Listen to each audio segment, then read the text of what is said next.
The gunshot rang out across the empty plains, silencing even the birds that had been singing moments before. Theresa Reed struggled against the iron grip of the men forcing her into the waiting stagecoach, her white wedding dress now stained with dust and tears. It wasn't supposed to be like this, not on what should have been the happiest day of her life. "Please," she begged, her voice breaking as she was shoved unceremoniously onto the leather bench inside. "I don't want to marry him. You can't make me." But her pleas fell on deaf ears as the door slammed shut, her father's stern voice calling out to the driver. "Take her to Silver Creek. Mr. Blackwell is waiting for his bride."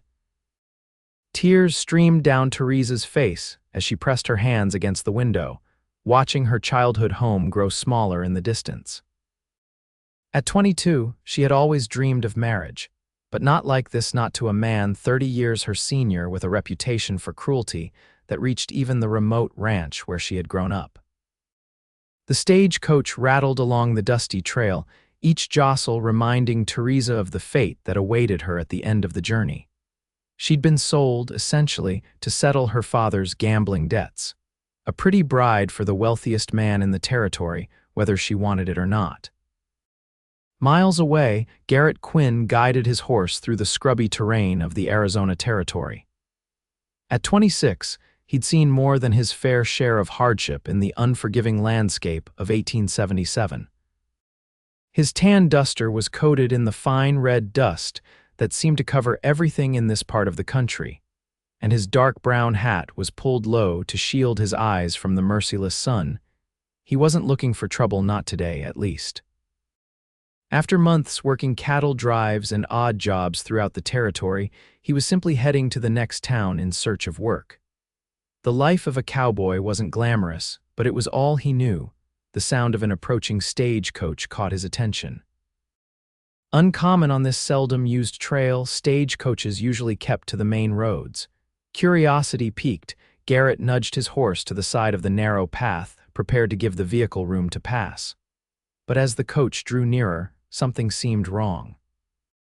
The driver was pushing the team too hard for the rough terrain, and even from a distance, Garrett could see that the horses were lathered with sweat, their eyes wild with fear.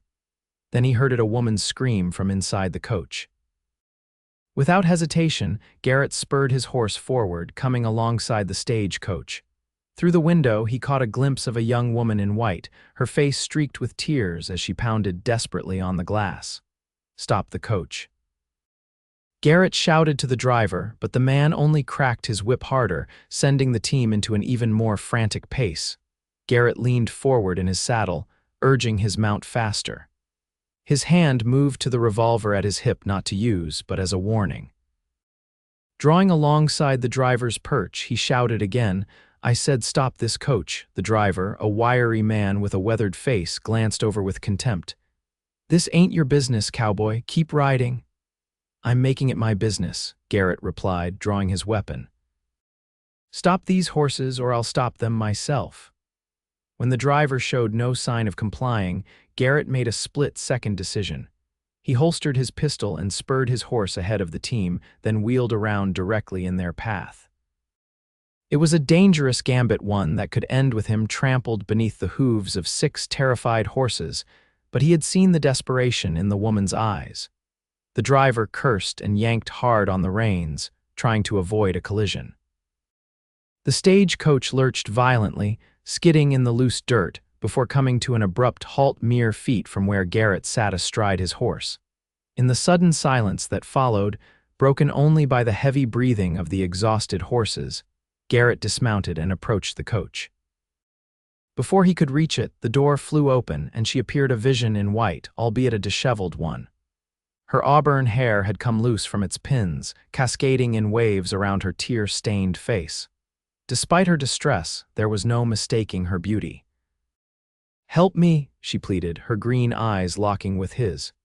"They're forcing me to marry a man I despise." The driver had recovered from the shock of the sudden stop and jumped down from his perch, a shotgun now in his hands.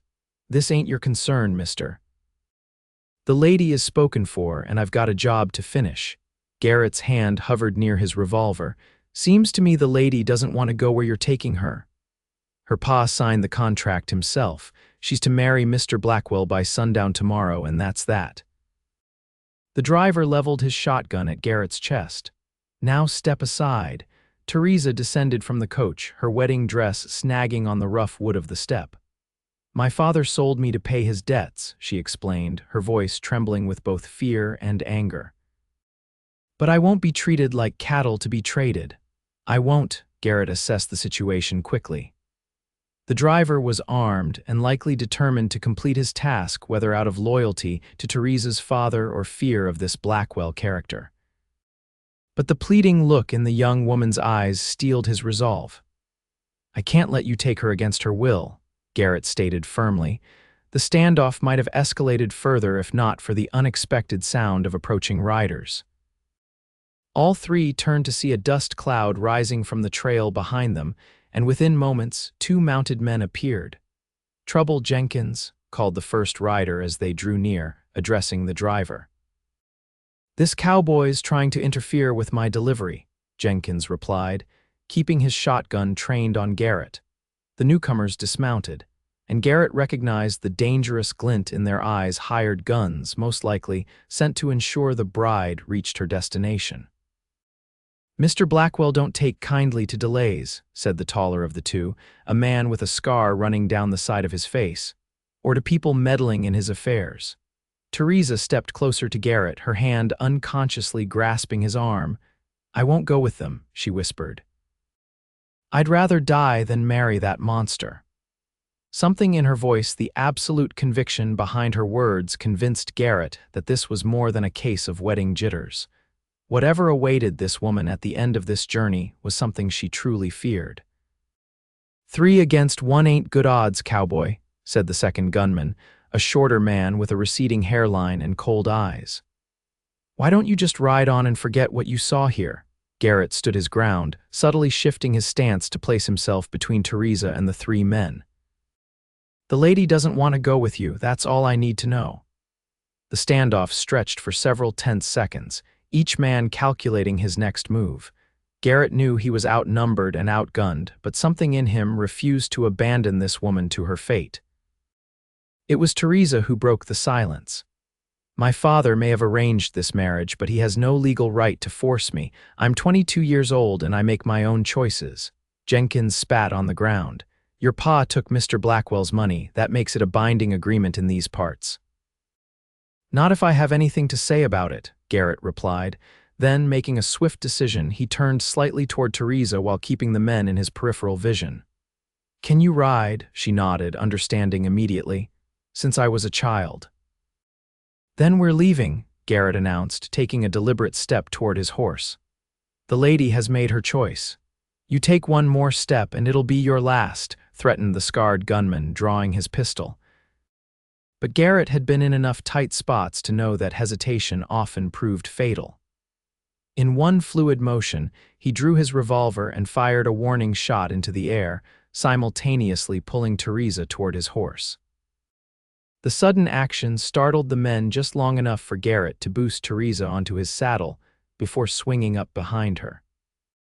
The gunmen recovered quickly, but by then, Garrett had already wheeled his horse around and was galloping away from the stagecoach, Theresa clutching the saddle horn as they raced across the open terrain. Shots rang out behind them, but distance and the difficulty of hitting a moving target from so far away worked in their favor. Soon, the sounds of pursuit faded, though Garrett knew it was only a temporary reprieve. Men like Blackwell wouldn't give up easily, especially not when they believed something belonged to them. As they crested a ridge and descended into a small valley, Garrett finally slowed their pace to give his horse a chance to recover. Theresa remained silent, her back pressed against his chest, her breathing gradually returning to normal as the immediate danger passed. "Thank you," she finally said, her voice barely audible over the sound of the horse's hoofbeats. "You risked your life for a stranger." Garrett guided the horse toward a small copse of trees where they could rest hidden from any pursuers. "No decent man could have ridden past what I saw," he replied simply. Once they reached the shelter of the trees, Garrett helped Theresa dismount.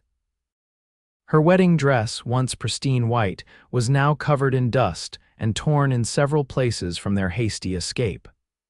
Despite this, she carried herself with a dignity that impressed him. "I'm Theresa Reed," she said, extending her hand in a formal gesture that seemed almost comical given their circumstances. He took her hand briefly, noticing the softness of her skin against his calloused palm. "Garrett Quinn. Most folks just call me Quinn." Theresa nodded, suddenly looking uncertain. The immediate danger had passed, but the reality of her situation was clearly setting in. "I've ruined everything, haven't I?" she whispered, more to herself than to him. "My father will be furious, and Mr. Blackwell." "He's not a man who forgives slights." Garrett led his horse to a small stream that ran through the trees, allowing the animal to drink. "Your father arranged for you to marry a man you clearly fear," he said matter-of-factly. "I'd say he ruined things, not you." Theresa sank onto a fallen log, arranging the folds of her tattered dress around her. "You don't understand. My father owes Blackwell a fortune. This marriage was the only way to settle the debt without losing our ranch." She looked up at Garrett, her green eyes filled with a mixture of defiance and despair. "But I couldn't do it, not to him, not after the stories I've heard about what happened to his first 2 wives. Garrett's expression darkened. 2 wives. "Both dead within a year of marriage," Theresa confirmed. "The first allegedly fell down a staircase, the second supposedly drowned in a bathtub." Her voice dropped to a whisper, "But everyone knows the truth, they just can't prove it." Garrett had encountered many unsavory characters in his years drifting through the Western territories, but men who harmed women ranked among the lowest in his estimation. "Then you were right to run," he said firmly. He assessed their situation pragmatically. They were temporarily safe, but Blackwell's men would be searching, and they couldn't stay hidden in this small grove forever. "We need a plan," he said. "Where can you go that's safe from your father and Blackwell?" Theresa considered this, absently plucking at a loose thread on her dress. "I have an aunt in California," she said slowly. "She never approved of my father's gambling or his methods of handling the ranch. She'd take me in, I'm sure of it." California was a long way off, weeks of travel through difficult and sometimes dangerous territory, but it was a destination at least. "Then California it is," Garrett decided. "But we'll need supplies, and we can't exactly walk into the nearest town with you dressed like that." Theresa glanced down at her wedding gown and gave a small, humorless laugh. "Not exactly inconspicuous, is it?" "Not exactly," Garrett agreed with a slight smile. He shrugged out of his duster and offered it to her. "It's not much, but it might help hide the dress until we can find you something more practical." Theresa accepted the coat gratefully, wrapping it around her shoulders. It dwarfed her smaller frame, but the heavy fabric provided both warmth and a way to conceal the distinctive white of her wedding dress. As the sun began to set, Garrett constructed a small, nearly smokeless fire using dry branches and his limited supplies. They would need to remain vigilant, but some heat would be necessary as the desert night grew cold. "We'll rest here tonight," he told Theresa. "At dawn, we'll head west. There's a small settlement about half a day's ride from here where we might be able to get supplies without drawing too much attention." Theresa nodded, staring into the small flames. After a long silence, she spoke again, her voice stronger now. "Why did you help me, Mr. Quinn? Truly." "You could have been killed," Garrett considered her question as he tended the fire. "My mother raised me to believe that every person has the right to choose their own path," he said finally. "She was forced to marry my father, not much different from your situation. He wasn't a kind man." He paused, memories darkening his expression. "I promised her I'd never stand by while someone else suffered the same fate." Theresa studied him in the flickering firelight, seeing beyond the dust-covered exterior to the man beneath. "Your mother would be proud," she said softly. Garrett didn't respond, but something in his chest tightened at her words. He'd been drifting for so long, taking whatever jobs came his way, that he sometimes wondered if he'd lost sight of the values his mother had instilled in him. Perhaps he hadn't, after all. As night fell completely, enveloping them in darkness broken only by the small fire and a canopy of stars overhead, they settled into an uneasy rest. Theresa eventually dozed off, curled on her side with Garrett's coat wrapped tightly around her.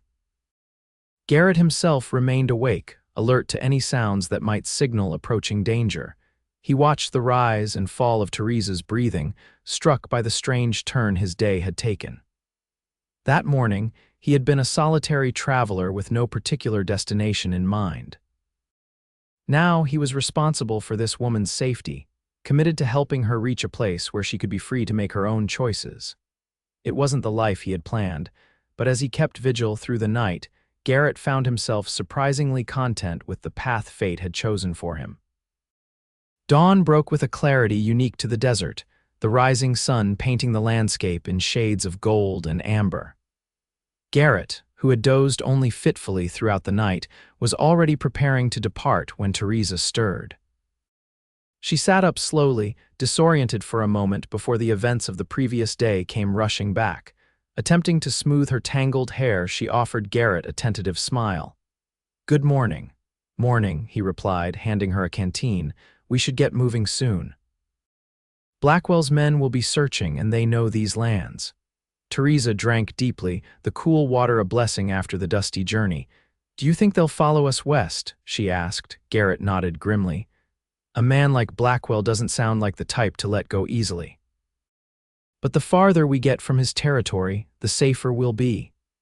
After a simple breakfast of jerky from Garrett's saddlebags, they mounted up again. Theresa sat behind Garrett, her arms wrapped tentatively around his waist.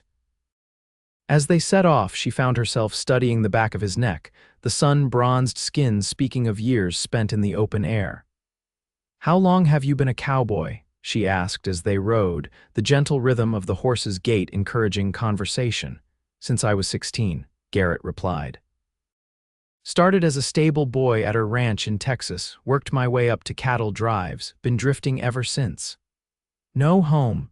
Theresa's question was innocent, but it struck a chord within Garrett that resonated deeper than he expected.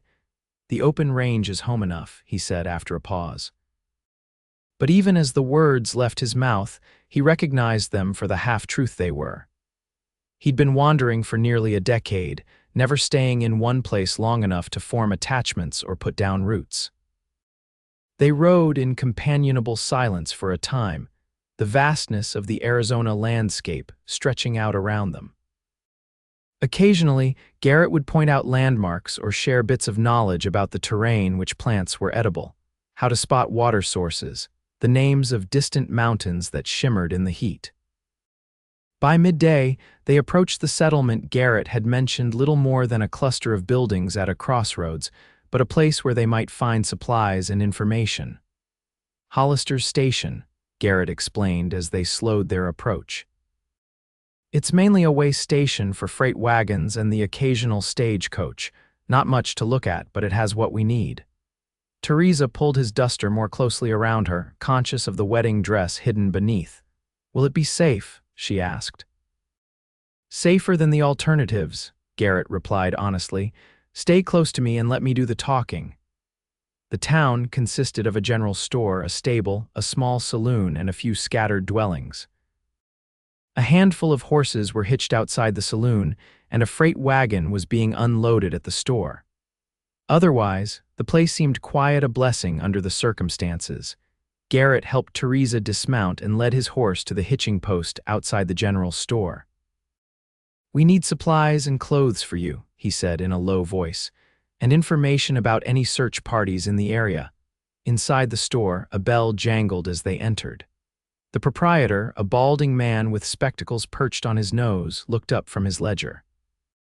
His eyebrows rose slightly at the sight of Garrett's duster enveloping Theresa's smaller frame, but he offered a polite nod. "What can I help you folks with today?" he asked. Garrett stepped forward. "My sister and I are traveling to California to visit our aunt," he improvised smoothly. "Had a bit of trouble on the road, stagecoach overturned. Need to replace some supplies." The storekeeper looked sympathetic. "Dangerous journey these days. You're lucky you weren't hurt worse." His gaze lingered on Theresa, clearly noticing the incongruity between Garrett's story and her appearance, but he didn't comment further. As Garrett selected the essentials, they would need food, ammunition, Cooking utensils, Theresa wandered toward the women's clothing section. The selection was limited but practical. Several simple dresses, riding skirts, and shirts designed for the harsh realities of frontier life. She selected the most durable-looking items: a brown riding skirt, 2 cotton blouses, a jacket, and undergarments. When she returned to the counter, Garrett was engaged in casual conversation with the storekeeper. "Heard there was some excitement up north," the older man was saying. "Bride gone missing or some such. Mr. Blackwell's men came through yesterday asking questions." Theresa froze, but Garrett's expression remained neutral. "That's so," he replied casually. "Hope they find her," the storekeeper chuckled. "Between you and me, I wouldn't wish Blackwell on any woman. Man's got a mean streak wider than the Colorado." While Garrett continued the conversation, skillfully extracting information without raising suspicion, Theresa added her selections to the counter. The total came to more than she expected, and she watched with concern as Garrett counted out the money from a leather pouch. It was clearly a significant portion of his funds. Once the purchases were complete, Garrett arranged for Theresa to change her clothes in a small back room of the store. Emerging in her new attire, with her wedding dress bundled up and hidden in a cloth sack, she felt both liberated and strangely vulnerable without the symbolic protection of her bridal gown. "Better?" Garrett asked, his eyes taking in her transformation. Theresa nodded, adjusting the unfamiliar weight of the riding skirt. "Much, thank you." As they prepared to leave, the storekeeper called out, "If you're heading west, be careful of the pass through the Cactus Mountains. There's been talk of bandits watching the trail." Garrett thanked him for the warning, then helped Theresa mount the horse before swinging up behind her. With their new supplies secured, they set off again, this time heading southwest to avoid the main roads where Blackwell's men might be watching. The afternoon sun beat down mercilessly as they rode across the open terrain. Theresa, now dressed appropriately for travel, found herself marveling at the stark beauty of the landscape. She had never ventured this far from her father's ranch, and despite the circumstances, there was something exhilarating about the journey. "We should reach the foothills by nightfall," Garrett said, breaking a long silence. "There's a spot I know sheltered with water nearby. We can rest there before tackling the mountains tomorrow." Theresa leaned back slightly, unconsciously seeking the solid presence of his chest behind her. "The storekeeper mentioned bandits," she said hesitantly. "There are always risks in crossing these territories," Garrett acknowledged. "But the main pass is where they'd expect travelers. I know another way harder going, but less likely to be watched." His confidence reassured her, though she couldn't help but wonder about the dangers that lay ahead. They had escaped immediate capture, but their journey to California would span hundreds of miles of rugged country, with Blackwell's men potentially on their trail the entire way. As if reading her thoughts, Garrett added, "We'll make it, Miss Reed. I give you my word." Something in his tone, a quiet determination that brooked no argument, made Theresa believe him. This man, a stranger just a day ago, had already risked everything to help her. She trusted him in a way she hadn't trusted anyone in years. "I know we will, Mr. Quinn," she replied softly. "And please call me Theresa." "Then I'm Garrett," he returned, a smile evident in his voice even though she couldn't see his face. "Seems only right, considering we're supposedly brother and sister now." The absurdity of their cover story made Theresa laugh, a genuine sound of amusement that surprised her with its unfamiliarity. How long had it been since she had truly laughed? Weeks, at least, as the dread of her arranged marriage had cast a pall over everything. Their journey continued through the afternoon, the landscape gradually changing as they approached the foothills. Scrubby desert gave way to more varied terrain, with juniper trees and rocky outcroppings providing welcome variation to the endless expanse of sand and cacti. True to his word, Garrett guided them to a sheltered spot as the sun began its descent toward the horizon. A small spring bubbled up from between rocks, creating a tiny oasis where desert willows grew alongside the precious water source. "It's beautiful," Theresa breathed as they dismounted. Garrett nodded, leading his horse to drink from the clear pool. Not many know about this place. Found it years ago when I was running from a dust storm. While Garrett cared for the horse and began setting up their camp, Theresa explored the small haven. The spring formed a basin about the size of a washtub before disappearing again into the ground, and the surrounding rocks created a natural enclosure that blocked the worst of the wind. Impulsively, she knelt by the water and splashed her face, washing away the dust of their journey. The cool liquid was revitalizing, and she sighed with pleasure as she smoothed wet hands over her hair. "There's soap in the supplies," Garrett called, noticing her impromptu ablutions. "Not fancy, but it'll do the job." Grateful for the chance to feel clean again, Theresa retrieved the bar of yellow soap from their purchases. "Will you?" She hesitated, suddenly self-conscious. "Would you mind turning your back for a moment? I'd like to wash properly." Garrett immediately busied himself with the fire, his back firmly toward her. "Take your time. I'll have food ready when you're done." With the privacy afforded by his consideration and the natural shelter of the rocks, Theresa was able to wash her face, neck, and arms thoroughly. The simple act of cleansing away the grime of travel restored some of her spirits, and by the time she rejoined Garrett by the small campfire, she felt almost like herself again. The meal was simple beans, jerky, and hardtack softened in water, but to Theresa, it tasted better than any fancy dinner she'd ever been served. Perhaps it was the fresh air or the sense of freedom that came with every mile they put between themselves and Blackwell, but she found herself genuinely hungry for the first time in weeks. As night fell, bringing with it the profound darkness of the wilderness, they sat companionably by the fire. The crackling flames cast dancing shadows on the rocks around them, creating an intimate space that encouraged conversation. "Tell me about your family," Garrett said, breaking a comfortable silence. "If you don't mind talking about them." Theresa poked at the fire with a stick, watching the sparks rise toward the star-filled sky. "There's not much to tell. My mother died when I was 15, influenza. After that, it was just my father and me at the ranch." She paused, memories washing over her. "He wasn't always like this. The gambling started after Mother died. I think it was his way of feeling something, anything, even if it was just the thrill of risking everything." Garrett listened without interrupting, his expression thoughtful. When she fell silent, he asked gently, "And there was no one else?" "No other family who could have helped," Theresa shook her head. "My aunt, the one in California, wrote to me occasionally, but she and my father had a falling out years ago. He wouldn't accept her help even when things got desperate." She looked up, meeting Garrett's gaze across the fire. "What about you? You mentioned your mother, but not what happened to her."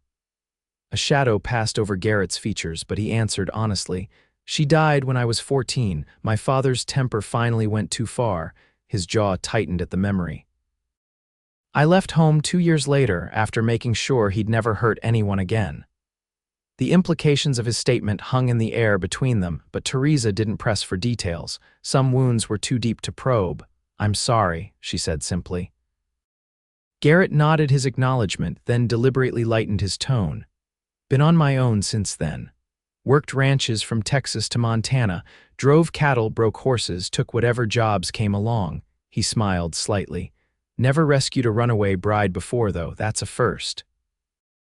Theresa returned his smile, grateful for the shift away from painful memories. "Well, I've never been a runaway bride before, so we're both having new experiences." Their laughter mingled with the crackling of the fire, creating a moment of genuine warmth in the cool desert night. For the first time since her father had announced her betrothal to Blackwell, Theresa felt a glimmer of hope for her future. As the fire burned down to embers, they prepared for sleep. Garrett insisted that Theresa take his bedroll while he made do with his saddle for a pillow and his duster for a blanket. "Wake me if you hear anything," he told her as she settled onto the relatively comfortable bedroll. "I'm a light sleeper, but just in case." Theresa nodded, pulling the rough blanket up to her chin. "Garrett," she said as he was about to turn away, "thank you not just for today, but for all of this." In the dim glow of the dying fire, she saw his expression soften. "Get some rest, Theresa. We've got a long journey ahead." As she drifted towards sleep, Theresa found herself studying Garrett's profile as he sat against a rock, keeping watch. There was something comforting about his presence, a steadiness that made her feel safe despite the uncertainties that lay ahead. It was a novel feeling for a woman who had spent the last few years trying to protect herself from her father's increasingly erratic behavior and the consequences of his addiction. With that sense of security warming her more effectively than any fire, Theresa closed her eyes and surrendered to sleep. Morning brought with it a new challenge. As Garrett was preparing breakfast, the distant sound of hoofbeats alerted them to approaching riders. Without a word, he quickly extinguished their small fire and motioned for Theresa to gather their belongings. "How many?" she whispered, her heart racing as she stuffed their supplies into saddlebags. "Can't tell yet," Garrett replied, his voice low but steady. "Could be travelers, could be Blackwell's men. Either way, better not to be seen." They worked efficiently, erasing all signs of their camp. Garrett led his horse deeper into the rocks, finding a natural alcove where they could remain hidden while still observing the trail below. The riders appeared minutes later, 5 men, armed and alert, scanning the terrain as they rode. Even from a distance, Theresa recognized 2 of them as the gunmen who had accompanied the stagecoach.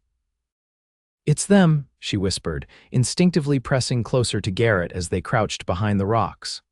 "Blackwell's men," Garrett nodded, his expression grim as he watched the search party approach the spring. The men dismounted, examining the ground carefully. One pointed to something, perhaps a footprint they had missed in their hasty departure, and the others spread out, searching the area methodically. For several tense minutes, Theresa and Garrett remained motionless, barely daring to breathe as the men combed the vicinity of the spring. The horse, thankfully, stayed quiet, perhaps sensing the need for silence. Finally, apparently finding nothing conclusive, the men remounted and continued on their way, following the most obvious trail westward. "They'll realize they're on the wrong track eventually," Garrett said once the riders were out of earshot. "But it buys us time. We'll head north for a bit, then cut west through the mountains where the terrain is rougher. They won't expect that." Theresa felt a surge of admiration for his quick thinking. "You seem to have experience evading pursuit," she observed as they prepared to leave their hiding place. A ghost of a smile crossed Garrett's face. "Let's just say I've had my share of disagreements with men who didn't know when to quit." They set off shortly after, taking a route that wound through rocky terrain where their tracks would be difficult to follow.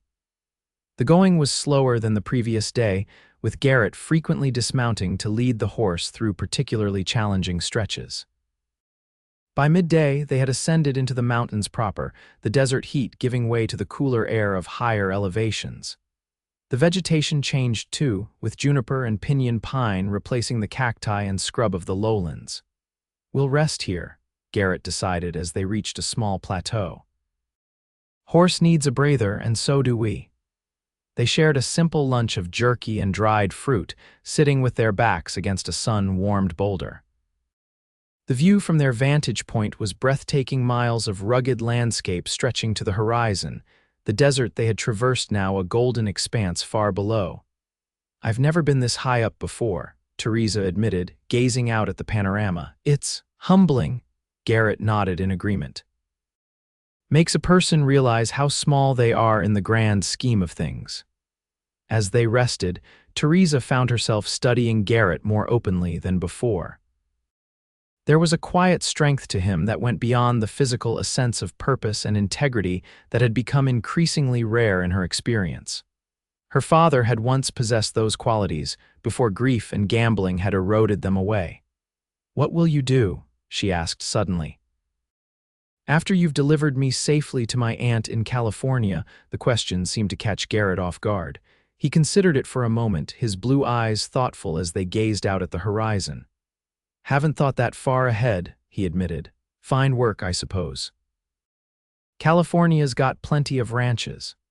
Theresa nodded, trying to ignore the unexpected pang she felt at the thought of Garrett simply riding away once their journey was complete. It was foolish, she knew, to form attachments so quickly, especially under such unusual circumstances. And yet, in the short time they had known each other, He had shown her more genuine care and respect than any man since her father's decline. "My aunt owns a small vineyard," she said, keeping her tone casual. "Nothing grand, but she's always writing about needing good workers who understand the land." Garrett glanced at her, a hint of amusement in his eyes. "Are you offering me a job, Miss Reed?" Theresa felt a blush warming her cheeks. "Just mentioning a possibility, Mr. Quinn." "I'm sure a man with your skills would be welcome." Before Garrett could respond, a sharp crack echoed through the mountains, the unmistakable sound of a rifle shot. Instinctively, he pulled Theresa down behind the boulder, his body shielding hers as another shot rang out, this one splintering bark from a tree just feet away. "They've found us," he said grimly, drawing his revolver. "Stay down." Theresa's heart hammered in her chest as she pressed against the rough ground, the peaceful moment shattered by the sudden violence. Garrett peered carefully around the edge of the boulder, trying to locate their attackers. "Two of them," he reported, his voice tense but controlled. "On the ridge to the south.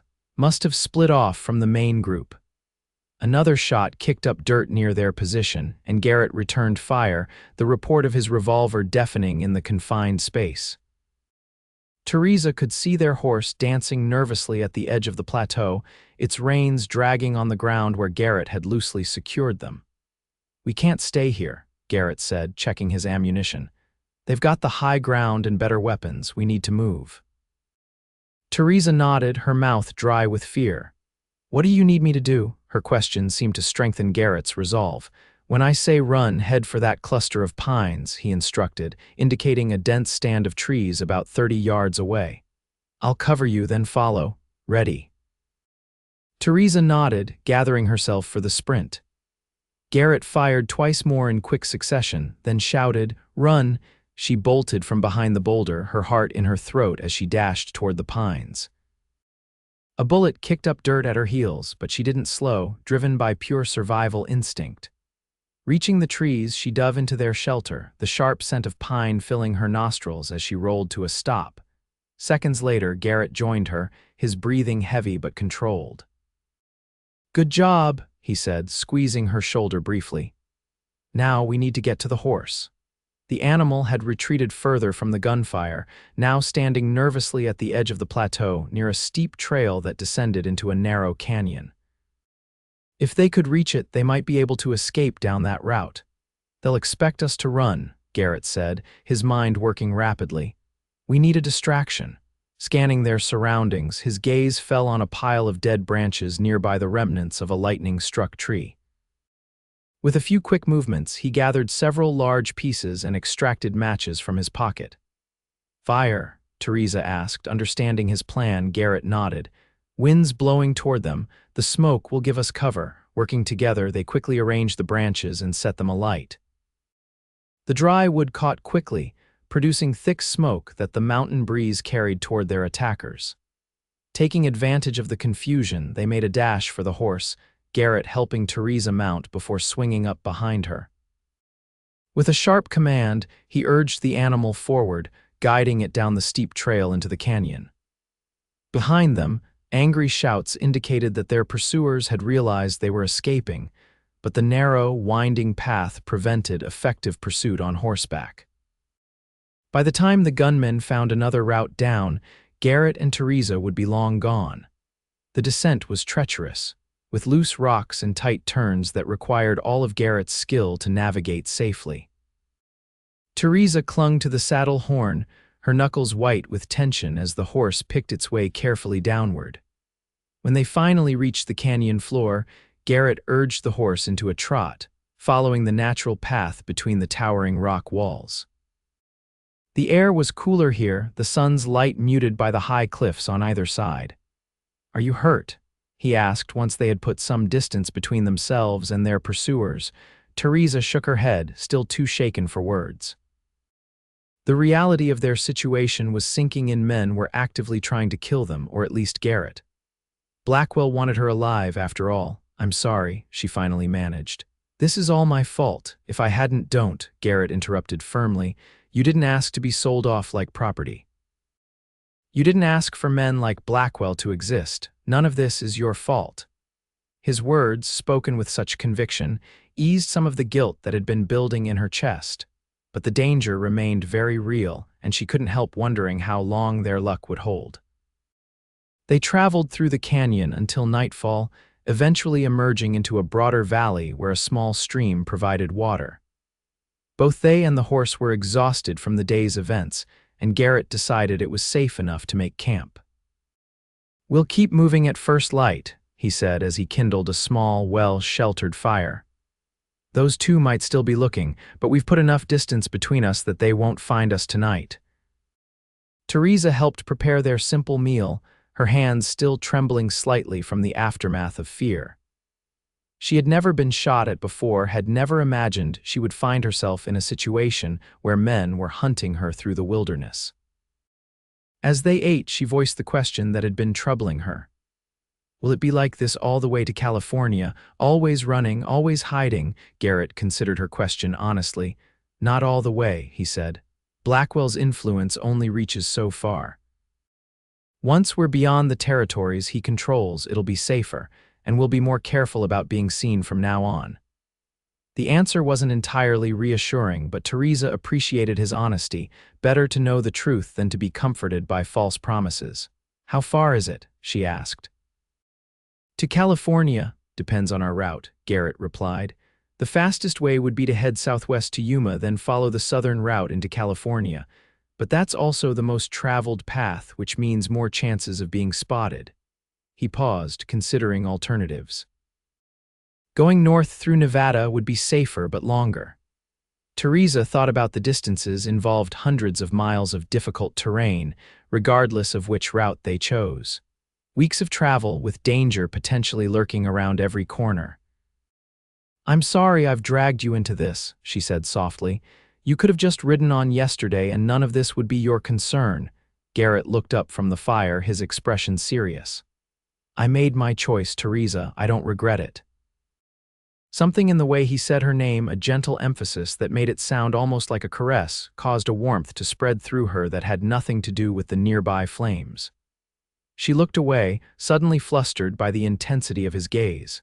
"Still," she murmured, "it's a lot to ask of anyone." Garrett didn't respond immediately. When he did speak, his voice was quieter, more reflective. Sometimes a man finds himself at a crossroads without realizing it, makes a choice that changes everything that comes after. He prodded the fire with a stick, sending sparks flying upward. "Maybe this is one of those times for me." The weight of his words hung in the air between them, suggesting depths to his decision that went beyond simple chivalry or moral obligation. Theresa found herself wondering what other paths Garrett might have been considering before their paths crossed, what destinations or dreams he had set aside to help her. As the fire burned lower, casting their small camp into deepening shadow, Theresa's thoughts drifted to the future. If they successfully reached California, what then? She had her aunt's vineyard to go to, but what would that life look like? And would Garrett truly consider staying nearby, or would he drift on as he had for the past decade? These questions occupied her mind as she settled onto the bedroll, once again insisting that Garrett take it while she made do with her new clothes bundled as a pillow and the blanket they had purchased. Despite her protests, he refused, claiming that the ground was perfectly comfortable for a man accustomed to sleeping under the stars. Sleep came more easily than she expected, the exhaustion of their harrowing day overwhelming her anxieties about what lay ahead. Her last conscious thought was of Garrett's face in the firelight, his eyes reflecting both strength and a vulnerability that he rarely allowed the world to see.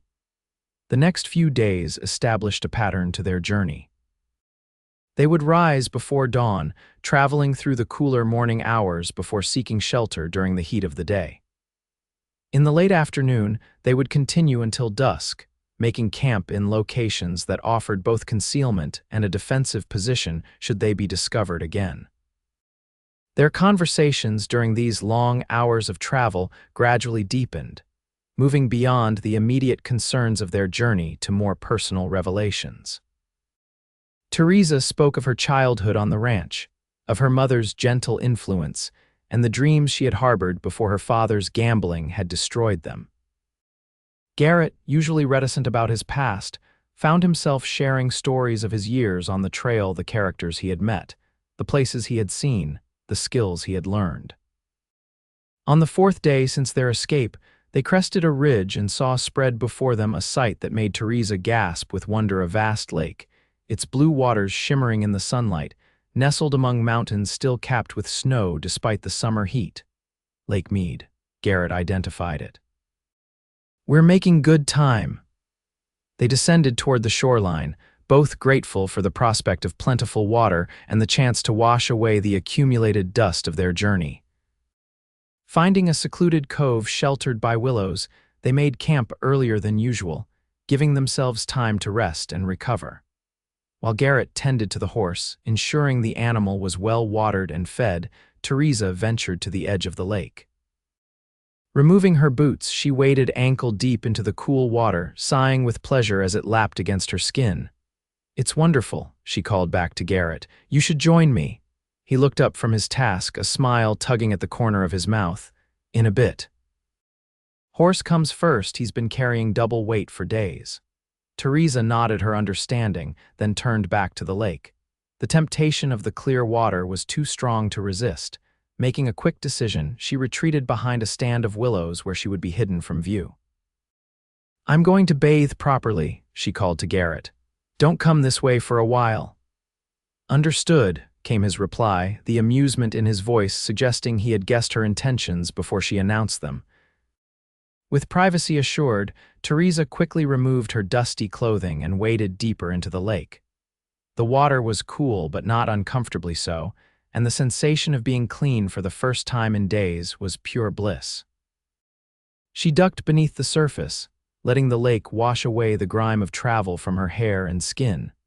When she emerged, pushing wet hair back from her face, she was startled to realize she felt happy, truly happy for the first time in months.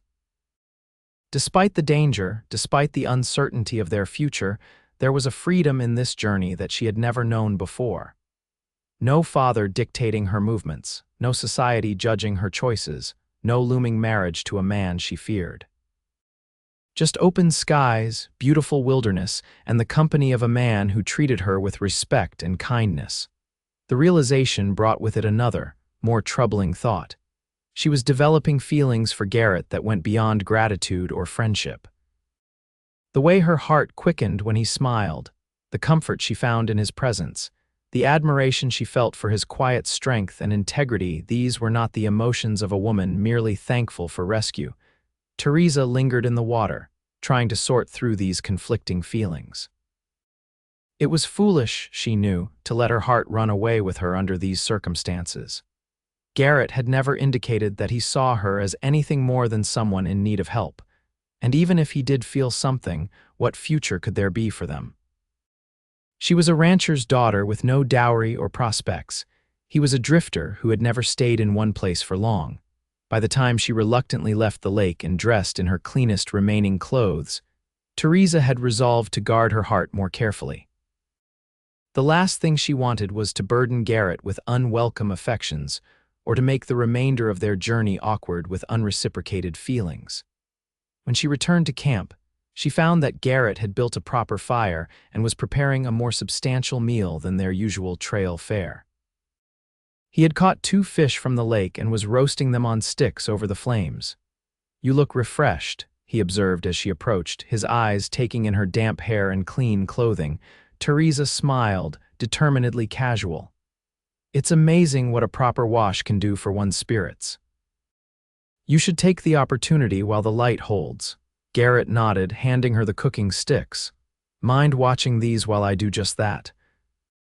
As he headed toward the lake, Theresa carefully turned the fish over the flames, trying not to let her thoughts wander to Garrett bathing in the clear waters. She focused instead on the practical aspects of their situation, how far they had come, how much further they had to go, what supplies they would need to replenish when they next encountered civilization. By the time Garrett returned, his hair damp and his clothes clinging slightly to his still wet skin, Theresa had the meal ready. They ate in companionable silence, watching the sunset paint the lake and surrounding mountains in shades of gold and pink. Beautiful, Theresa murmured, gesturing to the spectacular view. Garrett followed her gaze, nodding in agreement. One of the privileges of this life, seeing sights that most people never will. Do you ever get lonely? The question slipped out before Theresa could reconsider it. Living this way, I mean, always moving, never settling. Garrett seemed to weigh his answer carefully. There are different kinds of loneliness, he said finally. A man can be surrounded by people and still feel more alone than when he's riding solo across open country. The insight surprised her, revealing a depth of thought that belied Garrett's usually pragmatic exterior. That's true, she acknowledged. I felt that way often, even before my mother died. The ranch was always full of workers, visitors, my father's gambling friends. But sometimes it felt like no one really saw me. I see you, Theresa, Garrett said quietly, his blue eyes meeting hers across the fire. The simple statement, delivered without embellishment or expectation, touched something deep within her. For a moment, neither spoke, the connection between them transcending the need for words. It was Garrett who eventually broke the silence, his tone deliberately lighter.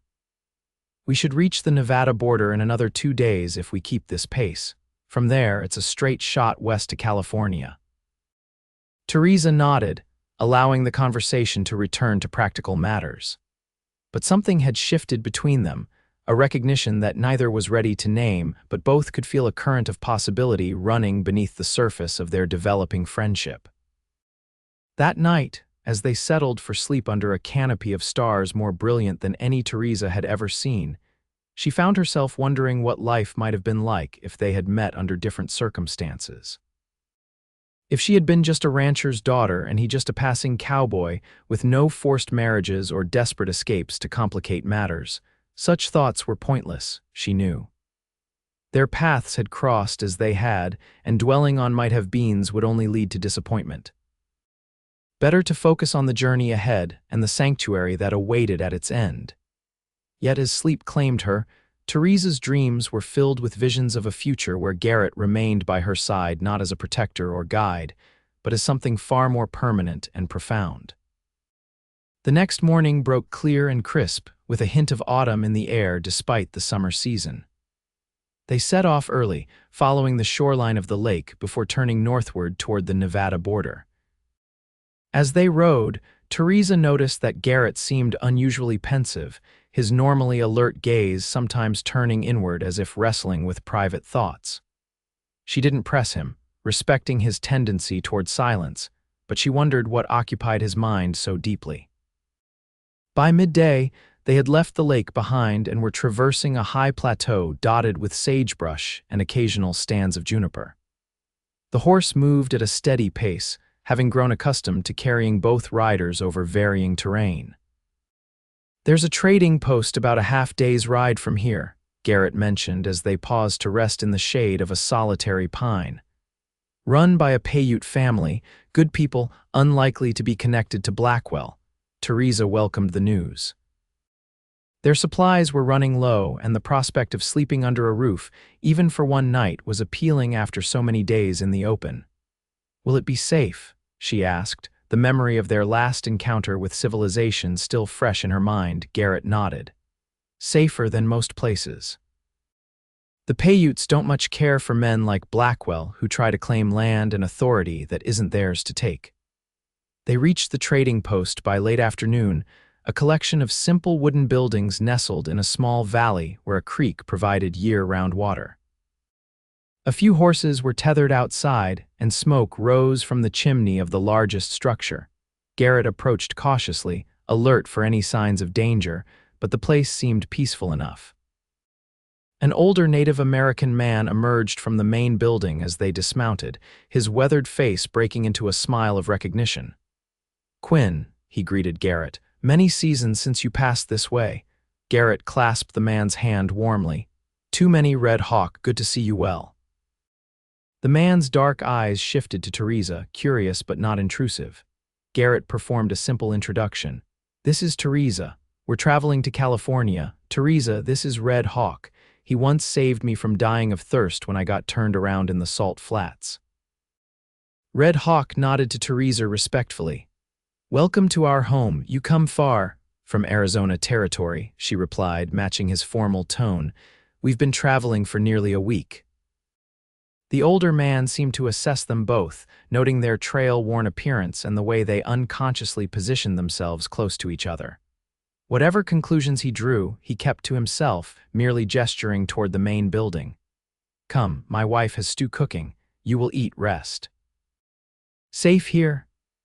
The interior of the trading post was simple but comfortable, with a large central room that served as both store and gathering place. Shelves lined the walls, stocked with practical supplies, ammunition, preserved food, tools, clothing, and medicines. A woman about Red Hawk's age was tending a pot hanging over a stone fireplace, the aroma of the stew making Theresa suddenly aware of how hungry she was. Red Hawk introduced his wife, Morning Star, who welcomed them with the same quiet dignity as her husband.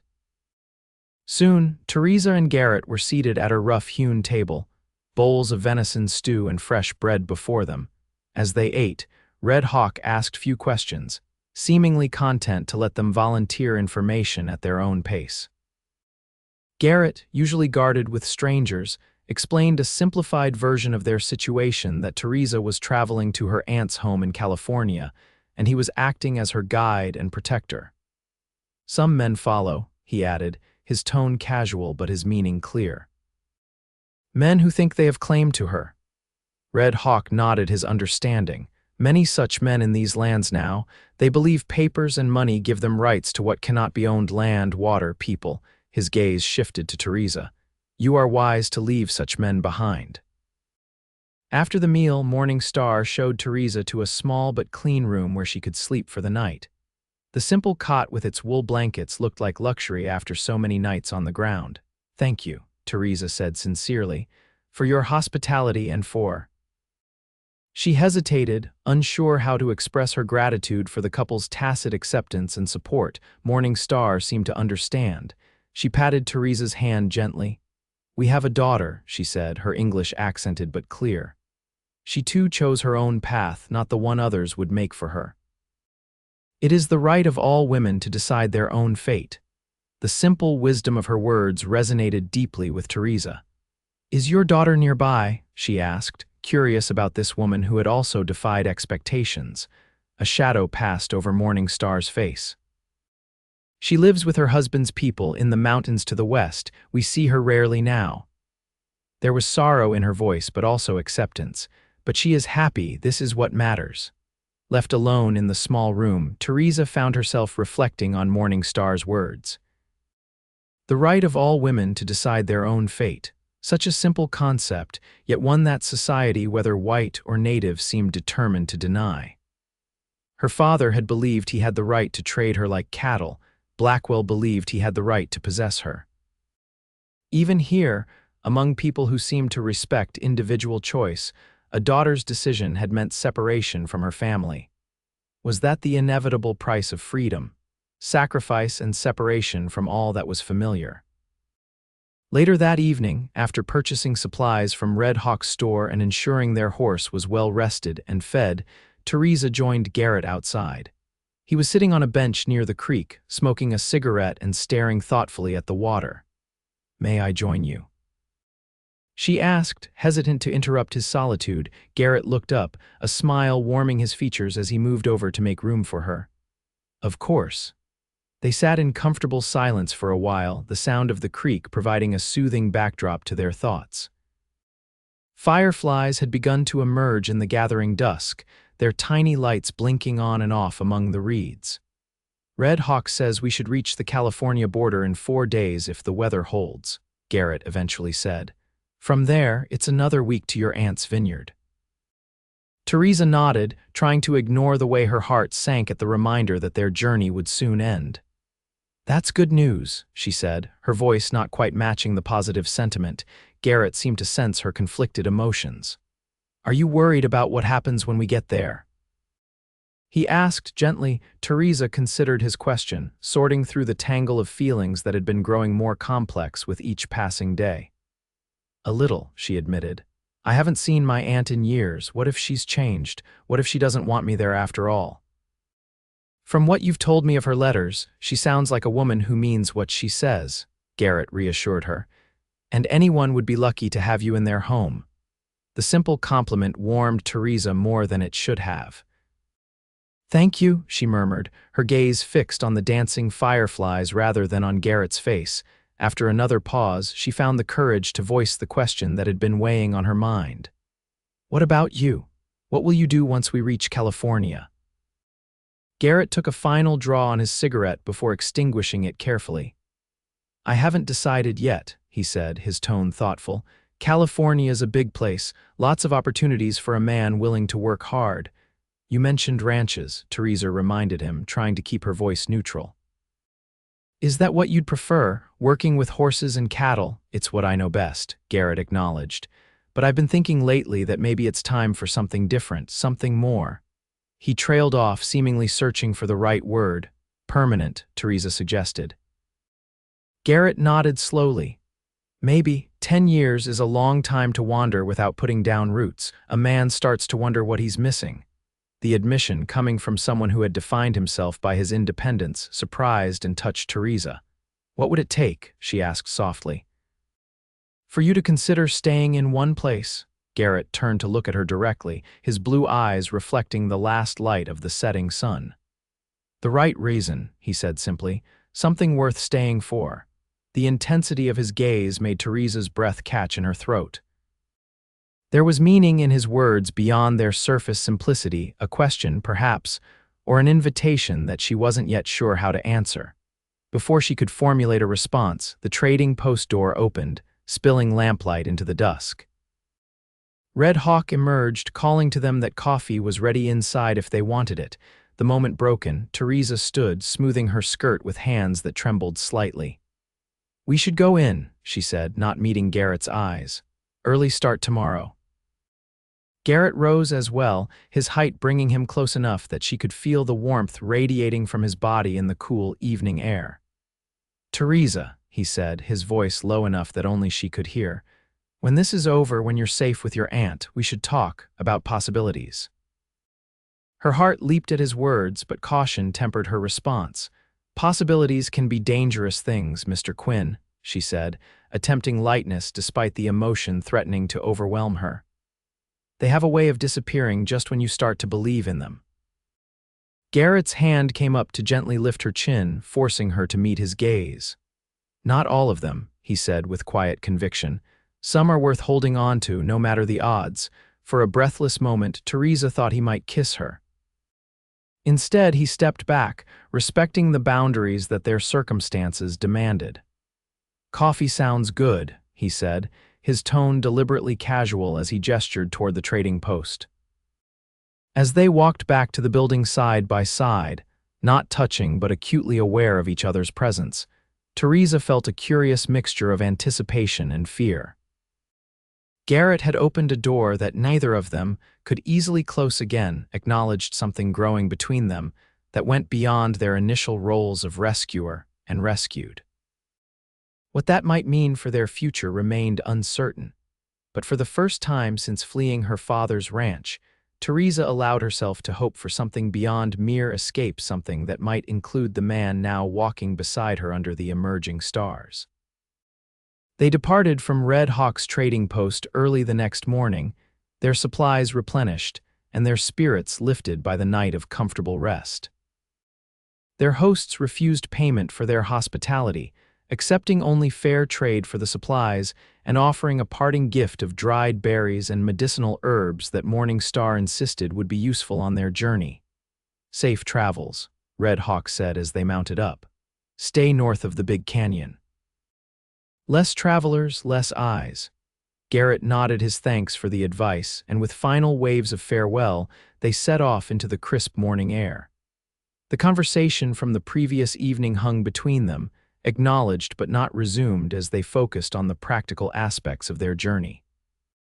For 2 days, they traveled without incident, making good time across the Nevada landscape. The terrain grew more rugged as they approached the Sierra Nevada mountains, the final natural barrier between them and California. Garrett explained that they would need to find a pass through the mountains a challenge, but not impossible with his knowledge of the region. On the third day, disaster struck without warning. They were crossing a narrow ravine when the horse suddenly stumbled, letting out a pained whinny as its front leg twisted unnaturally on loose rocks. Garrett immediately dismounted, his expression grim as he examined the animal. "How bad is it?" Theresa asked, dismounting as well to lighten the horse's burden. Garrett ran his hands gently over the horse's leg, his touch expert and careful. The animal trembled but stood still, trusting him despite its pain. "Bad," he said finally, straightening up. "Sprained, possibly worse. He won't be carrying us any further." The implications were serious. They were still at least a week's journey from their destination, longer on foot, and the terrain ahead was some of the most challenging yet. Without the horse, their progress would be much slower and they would be able to carry fewer supplies. "What do we do?" Theresa asked, trying to keep the worry from her voice. Garrett considered their options, his expression serious but not defeated. "We'll need to lighten the load he's carrying. Take only what's essential, leave the rest. He can still walk, just not with us on his back." He patted the horse's neck reassuringly. "We'll continue on foot, leading him. When his leg heals, maybe we can ride again, but for now, we walk." They spent the next hour sorting through their supplies, making difficult decisions about what to keep and what to abandon. Essential food, water, ammunition, and their warmest clothing stayed. Anything that could be considered a luxury was left behind. By midday, they were on the move again, Garrett leading the limping horse while Theresa walked beside him. The pace was frustratingly slow, and Theresa soon found muscles aching that she hadn't known existed. She had been raised on a ranch, but most of her travel had been on horseback, walking mile after mile over rough terrain was a new experience. "You're doing well," Garrett encouraged her as they paused to rest in the shade of an outcropping. "Most city women would be complaining by now." Theresa managed a smile despite her fatigue. "Good thing I'm not a city woman then, though I admit I'm gaining a new appreciation for horses." Garrett chuckled, offering her the canteen. "We'll make it, just take it one step at a time." They continued this way for 2 more days, each night collapsing into exhausted sleep after covering less distance than they had hoped. The horse's injury showed signs of improvement, but it was clear the animal wouldn't be fit to carry riders anytime soon. On the afternoon of the 3rd day on foot, they crested a hill and saw spread before them a sight that made Theresa's heart sink, a vast expanse of open terrain with little cover. And at its far edge, the unmistakable dust cloud of approaching riders. Garrett's expression hardened as he surveyed the scene. "Could be anyone," he said, but his tone suggested he believed otherwise. Theresa knew it too. "It's them, isn't it? Blackwell's men." Garrett didn't answer directly. Instead, he assessed their situation with quick efficiency. "We need to find cover. Now." They retreated back down the hill, seeking shelter in a dense thicket of scrub oak and pine. From this vantage point, Garrett could observe the approaching riders through his small field glass while remaining hidden. 5 riders, he reported grimly. "Moving fast, following our trail." Theresa's heart raced with fear. After coming so far, after believing they might have escaped pursuit, to be discovered now seemed unbearably cruel. "What do we do?" she asked, her voice barely above a whisper. Garrett was silent for a long moment, his mind clearly working through their limited options. Finally, he turned to her, his expression resolute. "There's a mining town about 10 miles southwest of here, Silver Peak. If you can reach it, you might find help, a stage heading west or miners willing to escort you to California for pay." Theresa frowned, not liking the implication of his words. "If I can reach it, what about you?" Garrett's jaw tightened. "Someone needs to lead them away from your trail." "Give you time to get to town?"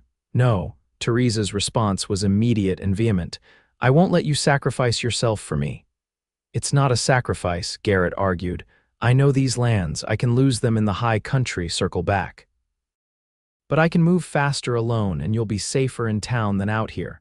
Theresa shook her head, tears threatening despite her determination to stay strong. "We stay together," she insisted. "We've come this far, I won't leave you now." The emotion in her voice seemed to reach something in Garrett that logical arguments couldn't.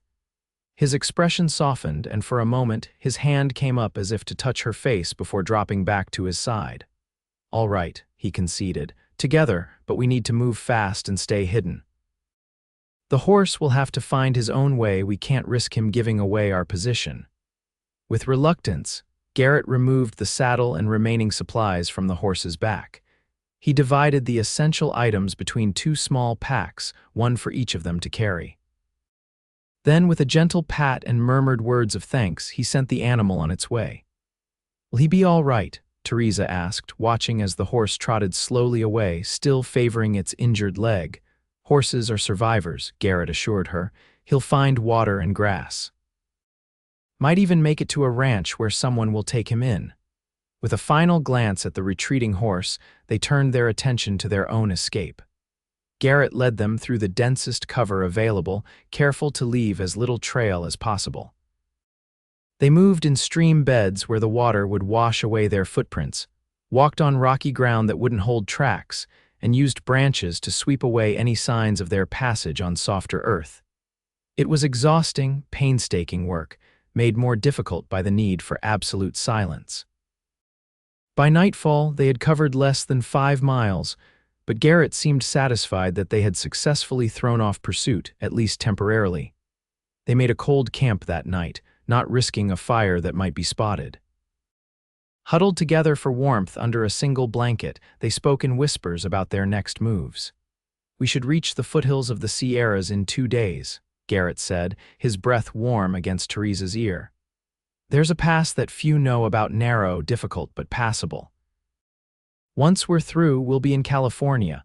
Theresa nodded, taking comfort in his confidence despite their precarious situation. "And then to my aunt's, and then to your aunt's," he confirmed. "Another 4 or 5 days on foot from the pass, assuming we can avoid further complications." The casual way he referred to armed men hunting them as complications almost made Theresa smile despite their circumstances. Garrett's steady presence had become her anchor in the weeks since her rescue, his calm under pressure, his resourcefulness, his unwavering commitment to her safety. And something more, something neither had put into words but both increasingly acknowledged through glances, brief touches, and conversations that skirted the edges of deeper feelings. "Garrett," she said softly, turning slightly to face him in the darkness, "if we make it through this." "When we make it through this, what happens next?" she felt rather than saw his slight smile. "Next, you start your new life, free from your father, from Blackwell, from anyone who would try to control you. And you," she pressed, needing to hear him say it. "What role do you see for yourself in this new life of mine?" Garrett was silent for a moment, and Theresa feared she had pushed too far, asked for commitments he wasn't ready to make. But when he spoke, his voice held a certainty that dispelled her doubts. "Whatever role you'll have me in," he said simply. "If these weeks have taught me anything, it's that some journeys are worth ending the wandering for." The admission, spoken in the quiet darkness with only the stars as witnesses, was as close to a declaration as their circumstances would allow.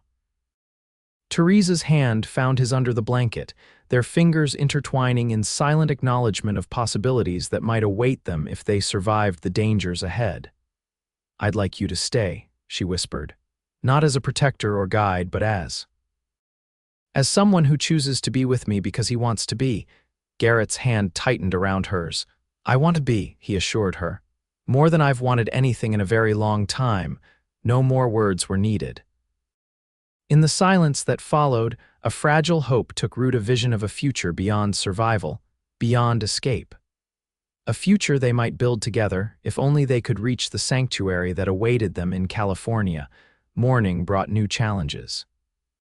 As they prepared to continue their journey, Garrett spotted smoke rising from the direction they had come from, likely a camp made by their pursuers. "They're still following our trail," he said grimly. "We need to move faster." They set off at a punishing pace, Garrett pushing them harder than before. The terrain grew more difficult as they approached the mountains, with steep inclines and rocky passages that tested their endurance. Theresa's muscles screamed in protest, but she pressed on without complaint, driven by the knowledge that capture would mean a return to the fate she had fled. By midday, they had reached a ridge that offered a clear view of the path behind them. Garrett studied the landscape through his field glass, his expression growing increasingly troubled. "They're gaining on us," he reported. "3 riders moving fast. They must have split up to cover more ground." Theresa's heart sank. Despite their efforts to hide their trail, Blackwell's men were experienced trackers, and on foot she and Garrett couldn't hope to outpace mounted pursuers over open ground. "The pass is still a day away at our current speed," Garrett continued, his mind working rapidly. "We need a diversion." He scanned the terrain ahead, looking for any advantage they might use.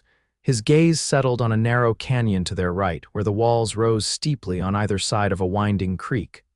"There," he decided. "If we can reach that canyon, we might be able to set up an ambush. I won't kill unless absolutely necessary, but we can convince them to back off." Theresa nodded her agreement, though the thought of another violent confrontation filled her with dread. They hurried toward the canyon, moving as quickly as the rough ground would allow. They reached the entrance to the narrow passage just as the sun began its descent toward the western horizon. Garrett quickly assessed the terrain, identifying a spot where the canyon walls drew close together, creating a natural bottleneck. "This is where we make our stand," he said, unslinging his rifle from his back. "I'll position myself up there." He pointed to a ledge about 15 feet up the canyon wall. "You stay hidden behind those boulders. No matter what happens, don't reveal yourself unless I signal you." Theresa wanted to protest to insist that they face this danger together as they had all others, but she recognized the tactical wisdom in his plan.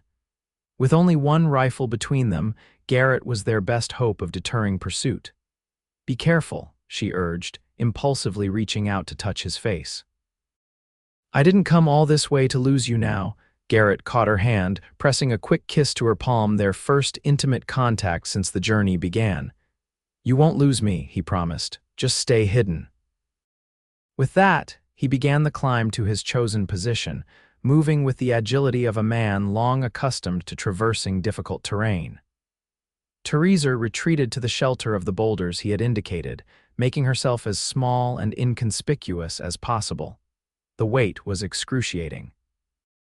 As the shadows lengthened across the canyon floor, every sound the rustle of wind through scrub brush, the distant cry of a hawk, the gentle gurgle of the creek seemed magnified by her heightened senses. When hoofbeats finally echoed from the canyon entrance, Theresa's heart pounded so loudly she feared it might give away her position. She peered cautiously around the edge of the boulder, seeing 3 riders advancing slowly, their weapons drawn as they scanned the walls on either side. From his perch above, Garrett allowed them to advance until they reached the narrowest point of the passage. Then his voice rang out, steady and authoritative. "That's far enough." The riders reined in sharply, their heads tilting upward to locate the source of the voice. Garrett stood revealed on his ledge, rifle aimed but not yet fired.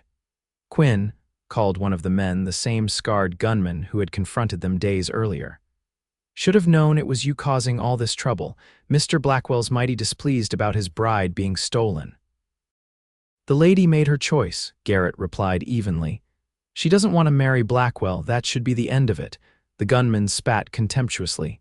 "Ain't how it works. Her pa took Mr. Blackwell's money, that makes her his fair and square." "No person belongs to another," Garrett countered. "Not for money, not for any reason. Turn around and ride back. Tell Blackwell to find another bride, one who comes willingly." The 3 men exchanged glances, clearly assessing their chances against a man with the high ground and a rifle already aimed. But the leader was not so easily deterred. "Mr. Blackwell's offering $500 for the girl returned unharmed," he called up. "And $200 for your head." "Way I see it, we'd be fools to turn back now." "And I'd be a fool to let you pass," Garrett responded coolly. "First man who reaches for his gun dies. The second probably will too. Third might get lucky, but those aren't odds I'd bet on." The standoff stretched taut as a bowstring, each man calculating his next move. Theresa watched from her hiding place, breath held, praying that the gunmen would choose retreat over violence. It was the youngest of the three who broke first, his hand darting toward his holster in a motion almost too quick to follow. Garrett's rifle cracked, and the man cried out as the bullet struck his shoulder, sending him tumbling from his saddle. The second man fired upward, his shot chipping stone inches from Garrett's position. Garrett's return fire was precise, striking the man's gun hand and eliciting a howl of pain. The leader, seeing his companions wounded but not killed, clearly reassessed the situation. "You could have killed them," he observed, his tone suggesting this was a revelation. "Don't want to kill anyone," Garrett replied. "Just want you to leave us be." The gunman holstered his weapon slowly, a sign of temporary surrender. "This isn't over, Quinn. Mr. Blackwell doesn't give up what's his." "She was never his to begin with," Garrett said firmly. "Take your wounded and go, don't come back." With reluctance evident in every movement, the leader helped his injured companions back onto their horses. As they prepared to retreat, he called up one final challenge. "You can't watch forever, Quinn. Sooner or later you'll sleep, and when you do..." He left the threat unfinished, but its meaning was clear enough. With a jerk of his head, he led his wounded men back the way they had come, leaving Garrett and Theresa alone in the gathering dusk. Once the sounds of hoofbeats had faded completely, Garrett descended from his perch.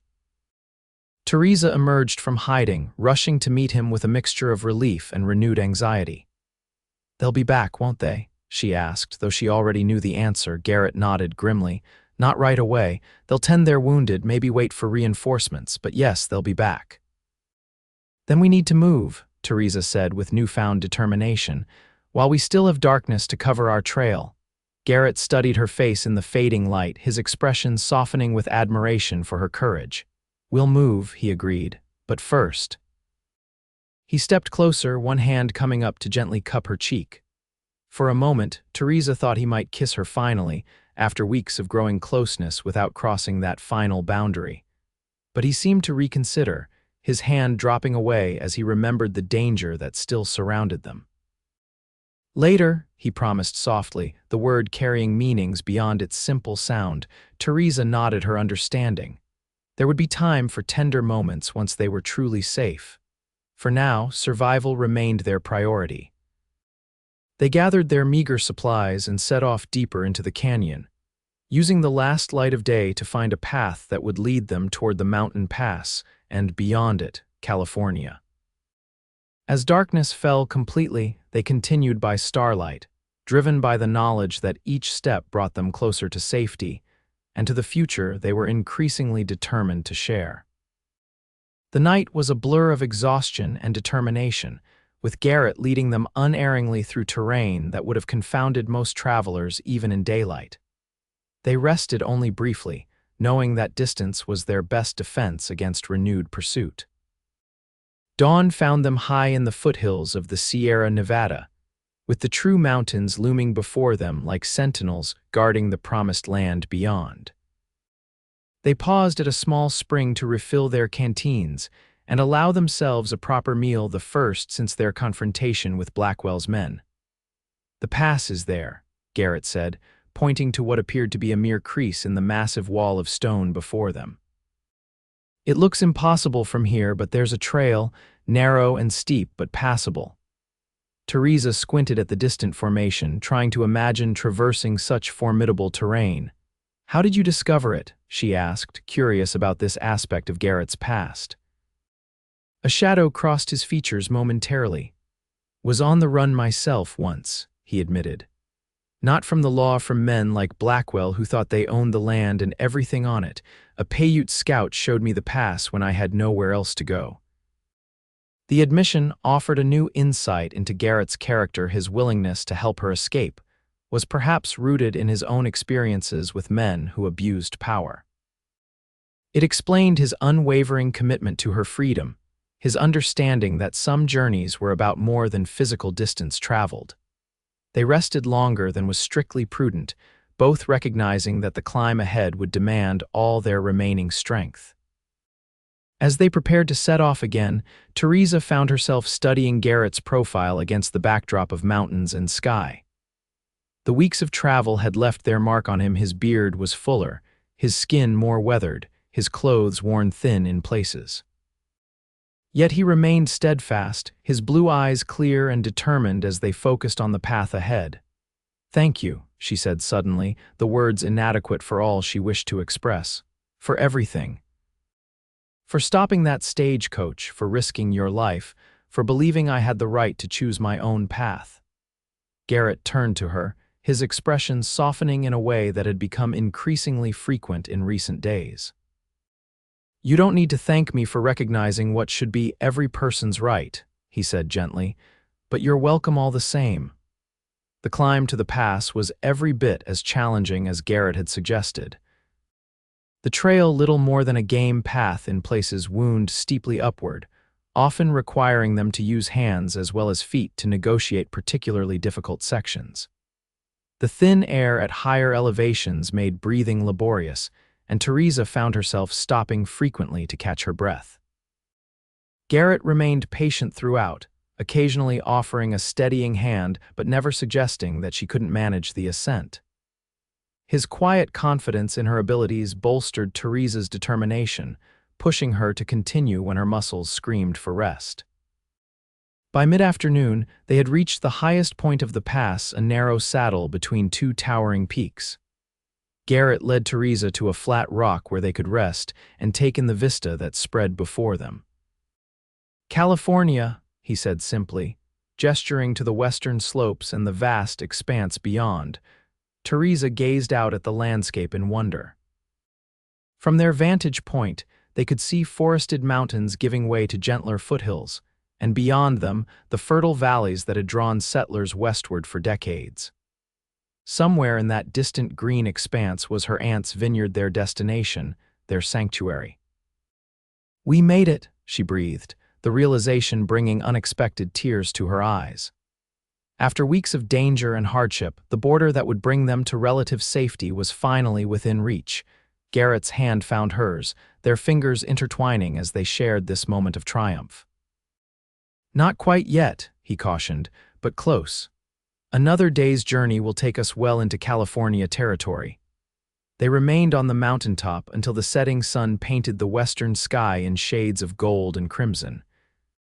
It was a moment of peace amid the chaos of their journey, a chance to appreciate not just their survival, but the beauty of the world they had traversed together. As darkness approached, they began their descent down the western slope of the pass. The going was easier than the ascent had been, but still treacherous in the fading light. They moved carefully, finding a sheltered hollow among the pines to make camp for the night. For the first time in days, Garrett judged it safe to light a small fire. The warm glow was a comfort after so many cold camps, and Theresa stretched her hands toward the flames gratefully. "You think they followed us this far?" she asked as they shared the last of their jerky and hard bread. Garrett considered the question carefully. "Hard to say. The canyon confrontation might have convinced them to turn back. 2 wounded men would slow them considerably, but Blackwell seems the type to hold grudges." He prodded the fire with a stick, sending sparks dancing upward. "In any case, we're in California now. His influence diminishes the farther west we go." Theresa nodded, taking comfort in the logic of his assessment. "How far to my aunt's vineyard from here?" 3 days' journey, maybe 4, Garrett estimated. "We'll need to find a settlement first, replenish our supplies." "There's a mining town in the foothills, Angel's Camp. We should reach it by tomorrow afternoon." The prospect of civilization after their wilderness journey was both appealing and slightly daunting. Theresa had grown accustomed to the simple rhythms of life on the trail, rising with the sun, walking until dusk, sharing quiet conversations with Garrett by firelight. The complications of town life, even a frontier town, seemed almost intrusive after the focused simplicity of survival. As if reading her thoughts, Garrett added, "We won't stay longer than necessary. Just long enough to get what we need and perhaps arrange faster transportation for the final leg to your aunt's." Theresa nodded her agreement, though a part of her was reluctant to hasten the end of their journey together. Once they reached her aunt's vineyard, everything would change. The shared purpose that had united them would be fulfilled. What would remain between them then? The question lingered in her mind as they prepared for sleep. This night, with the worst dangers seemingly behind them, Garrett spread the bedroll for Theresa near the fire, then settled himself a respectful distance away, his saddle as his pillow as always. Theresa lay awake for a long time, watching the play of firelight on Garrett's features as he slept. The man who had rescued her from a fate worse than death, who had guided her across hundreds of miles of wilderness, who had shown her more respect and consideration than any man in her life before him. The man she had come to love. The realization wasn't sudden, it had been building gradually with each day of their journey, each challenge overcome together, each quiet conversation that revealed another facet of his character. But acknowledging it fully, there in the darkness of a Sierra Nevada night, brought both joy and anxiety. Would he stay once they reached safety? Or would the wanderlust that had driven him for a decade reassert itself? He had spoken of possibilities, of endings and beginnings, but nothing had been promised or declared outright. These thoughts followed Theresa into restless dreams, where she found herself back in the stagecoach, pounding on windows that wouldn't break, while Garrett rode ever further away, unable to hear her calling his name. Morning brought clearer skies and clearer thoughts. As they broke camp and began their descent into the foothills, Theresa resolved to face whatever future awaited them with the same courage she had shown throughout their journey. If Garrett chose to stay, she would embrace that joy wholeheartedly. If he chose to move on, she would accept it with grace, grateful for the gift of freedom he had given her. The terrain grew gentler as they descended, pine forests gradually giving way to oak woodlands, and then to the golden grasslands typical of the California foothills. Signs of human activity increased a rough trail here. A distant cabin there, occasional wood smoke on the horizon. By mid-afternoon, as Garrett had predicted, they caught sight of Angel's camp nestled in a valley below them. Even from a distance, it was clearly a bustling settlement with buildings clustered along a main street and the telltale structures of mining operations visible on the surrounding hillsides. "Looks busy," Theresa observed as they paused to survey the town. "Is that good or bad for us?" "Both," Garrett replied thoughtfully. "Easier to blend in among more people, but also more eyes that might recognize us if Blackwell's influence reaches this far." They approached cautiously, Garrett suggesting they create a simple cover story should anyone ask questions. "Husband and wife traveling to visit family," he proposed. Simple, believable, and likely to discourage unwanted interest. Theresa nodded her agreement, trying to ignore the flutter in her stomach at the thought of pretending to be Garrett's wife. It was a practical suggestion, nothing more, yet the idea held an appeal that went beyond mere convenience. Angel's camp proved to be a typical mining town, rough, but not lawless, with establishments catering to the needs and vices of men seeking fortune in the earth. A general store, several saloons, a hotel of sorts, a blacksmith, and various other businesses lined the dusty main street. Their appearance, trail-worn and weary, didn't attract undue attention in a place accustomed to travelers arriving in various states of dishevelment. At the general store, they purchased the supplies they would need for the final leg of their journey, Garrett paying with the dwindling funds from his leather pouch. The storekeeper, a garrulous man with an impressive mustache, was happy to share information about transportation options. "Stage comes through every Tuesday and Friday," he informed them. "Runs all the way to Sacramento with stops at the smaller settlements in between. Friday's coach should be here by noon tomorrow." This was welcome news. While the stagecoach would bring its own memories for Theresa, the prospect of completing their journey more quickly and with less physical hardship was appealing after weeks on foot. "We'll take 2 seats then," Garrett decided. "Does the stage stop near the Napa Valley region?" "We're headed to a vineyard there," the storekeeper nodded knowledgeably.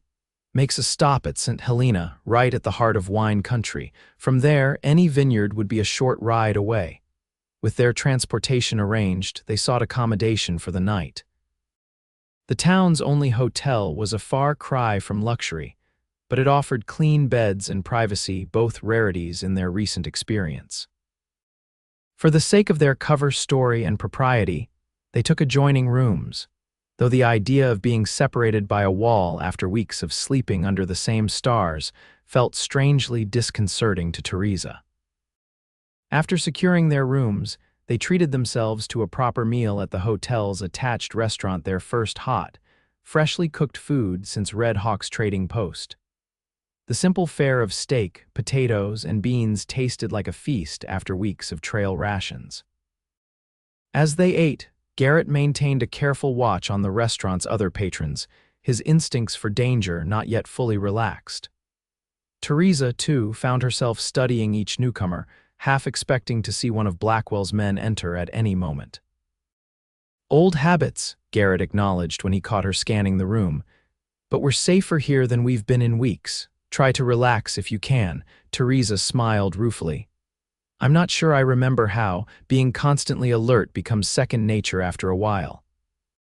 "It does," Garrett agreed, his expression suggesting he understood this truth all too well. "But part of freedom is learning to let down your guard when it's safe to do so, to trust that not every stranger means harm." The gentle reminder touched Theresa deeply. Garrett wasn't just guiding her to physical safety. He was helping her reclaim a sense of security that her father's actions and Blackwell's threats had stripped away. After their meal, they stepped out onto the hotel's small veranda to enjoy the cooling evening air. The town was coming alive as miners returned from their claims, the saloons growing louder with each passing hour. It was a familiar frontier scene, yet Theresa found herself viewing it through new eyes that had witnessed both the harshness and beauty of the wilderness, that had learned to see beyond surface appearances to the character beneath. "It feels strange," she confessed as they watched the bustling street. "To be among people again, to know that tomorrow we'll be on a stagecoach instead of walking, to think that in just a few days we'll reach our destination." "Our journey's ending," Garrett acknowledged, his voice holding a note she couldn't quite interpret.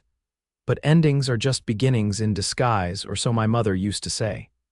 Theresa turned to face him fully, gathering her courage to ask the question that had been haunting her thoughts. "What beginning do you see for yourself, Garrett? When we reach my aunt's vineyard, what then?" In the lantern light spilling from the hotel windows, Garrett's expression was thoughtful, his blue eyes intent on hers. "That depends," he said slowly, "on whether certain possibilities still exist." "What possibilities?" Theresa pressed, needing clarity after weeks of unspoken feelings and cautious words. Garrett stepped closer, his voice dropping to ensure their conversation remained private despite the busy street beyond the veranda. "The possibility that you might want me to stay. Not just for a while, but permanently." The directness of his statement, after so much careful circumspection, took Theresa's breath away. This was no hint or suggestion, but a clear question about their future together. "I want you to stay," she said simply, her voice steady despite the rapid beating of her heart. "I've known it for weeks now, though I was afraid to say it, afraid you might feel obligated or that you'd see it as a constraint on your freedom." Garrett's hand came up to gently touch her cheek, a gesture so tender it made her eyes fill with unexpected tears. "The only freedom that matters is the freedom to choose," he said softly, "and I choose you, Theresa Reed, if you'll have me." In that moment, with the sounds of the mining town fading into insignificance around them, Theresa felt a certainty that had eluded her for most of her life. This man, this honorable, steadfast man who had risked everything to save a stranger from a fate she feared, was the one she wanted to build her future with. "I'll have you," she whispered, the words both a promise and a liberation, "for as long as you want to stay." Garrett's smile transformed his weathered face, the joy in it warming Theresa more effectively than any fire could have. For a breathless moment, it seemed he might finally kiss her right there on the hotel veranda, with the entire town as witness. Instead, mindful of their public setting, he took her hand and raised it to his lips in a gesture that managed to be both properly restrained and deeply intimate. "Then we have a new destination," he murmured against her skin, "one that has nothing to do with maps or trails."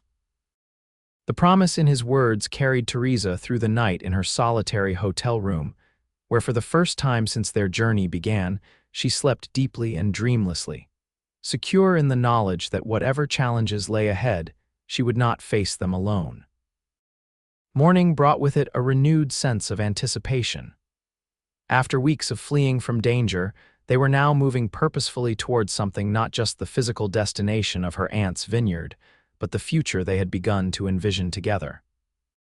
They breakfasted early, then spent the remaining hours before the stagecoach's arrival purchasing a few additional items that had seemed like luxuries during their wilderness journey, but now felt appropriate as they prepared to rejoin civilization.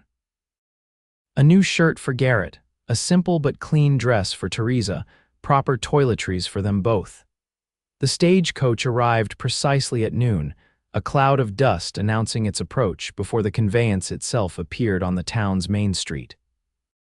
Theresa found herself studying it with mixed emotions. The last time she had been in such a vehicle, she had been fleeing in terror from a forced marriage. Now, she was choosing to board one, with the man she loved by her side.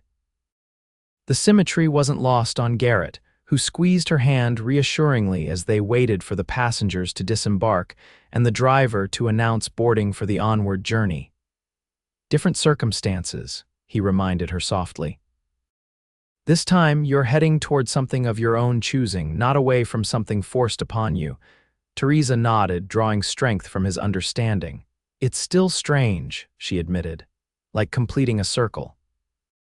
They boarded without incident, taking seats side by side in the crowded interior. The other passengers, a mix of miners, merchants, and a traveling salesman, paid them little attention, each absorbed in their own concerns. As the stagecoach lurched into motion, Theresa found herself instinctively leaning closer to Garrett, seeking the familiar comfort of his presence amid the unfamiliar sensations of rapid travel after weeks on foot. His arm came around her shoulders naturally, a protective gesture that felt right in a way few things in her life ever had. The journey by stagecoach was simultaneously faster and more uncomfortable than their travel on foot had been. The vehicle bounced and swayed over rough roads, the interior becoming stifling in the afternoon heat despite the open windows. Yet the miles passed quickly beneath the wheels, and by evening they had covered a distance that would have taken them days to walk. They spent that night at a way station, a simple structure offering basic accommodation for stage passengers. The following day brought them deeper into California's agricultural heartland, where vineyards and orchards began to replace the mining claims and cattle ranches of the foothills. By late afternoon of the second day, the driver announced their approach to St. Helena, the stop nearest to Theresa's aunt's property. As the coach rolled into the small but prosperous-looking town, Theresa felt a curious mixture of excitement and trepidation. They had reached their destination, the safe haven they had spent weeks traveling toward. Yet now that they were here, new uncertainties arose. Would her aunt welcome them as warmly as Theresa hoped? Would the life she envisioned with Garrett prove possible in this new place? Would Blackwell's shadow ever truly recede from their lives? As they disembarked from the stagecoach, their meager belongings in hand, Garrett seemed to sense her conflicted emotions. "One step at a time," he reminded her gently. "First we find your aunt, everything else can wait." A local shopkeeper provided directions to the Reed vineyard, apparently a well-regarded establishment about 3 miles outside town. With their remaining funds, they hired a farm wagon to take them the final distance, the driver happy to earn a fare so late in the day. The journey to the vineyard passed through some of the most beautiful countryside Theresa had ever seen. Rows of grapevines lined the gentle slopes on either side of the road, their leaves catching the golden light of late afternoon. Distant mountains provided a dramatic backdrop to the pastoral scene, their peaks still bearing traces of snow even in summer. "It's lovely," Garrett observed, his gaze taking in the orderly vineyards and well-maintained farmhouses they passed. "Peaceful." Theresa nodded her agreement, trying to imagine herself belonging in this place so different from the Arizona ranch where she had grown up. There was a gentility to the Napa Valley that the frontier territories lacked, a sense of civilization taking root and flourishing. The wagon turned onto a long drive lined with mature oak trees, at the end of which stood a substantial farmhouse of weathered wood and stone. A sign near the entrance identified it as Reed Vineyard, established 1862. As they approached, a woman emerged onto the wide front porch, tall and straight-backed despite her years, her gray hair neatly arranged, her dress simple but well-made. Even from a distance, Theresa could see the family resemblance, the same green eyes and determined chin that looked back at her from mirrors. "Aunt Eleanor," she breathed, suddenly overwhelmed by the reality of their arrival after so long a journey. The wagon had barely stopped before Theresa was climbing down, Garrett helping her with a steadying hand before following more slowly, giving her space for this reunion. Eleanor Reed stood watching their approach, her expression shifting from polite inquiry to shock and then to joy as she recognized her niece. "Theresa," she called, descending the porch steps with surprising agility for a woman of her years. "Theresa, is it really you?" "It's me, Aunt Eleanor," Theresa confirmed, emotion making her voice unsteady as she closed the distance between them. The older woman enfolded her in a fierce embrace, holding her as if afraid she might disappear if not held tightly enough. "My dear girl," she murmured, "after all this time. How are you here? Your last letter said nothing about visiting." Theresa drew back slightly, searching her aunt's face. "It's a long story," she said simply.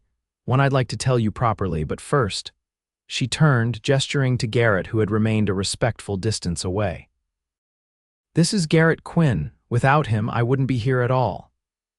Eleanor's sharp gaze assessed Garrett thoroughly, taking in his trail-worn appearance and the protective way he positioned himself near Theresa.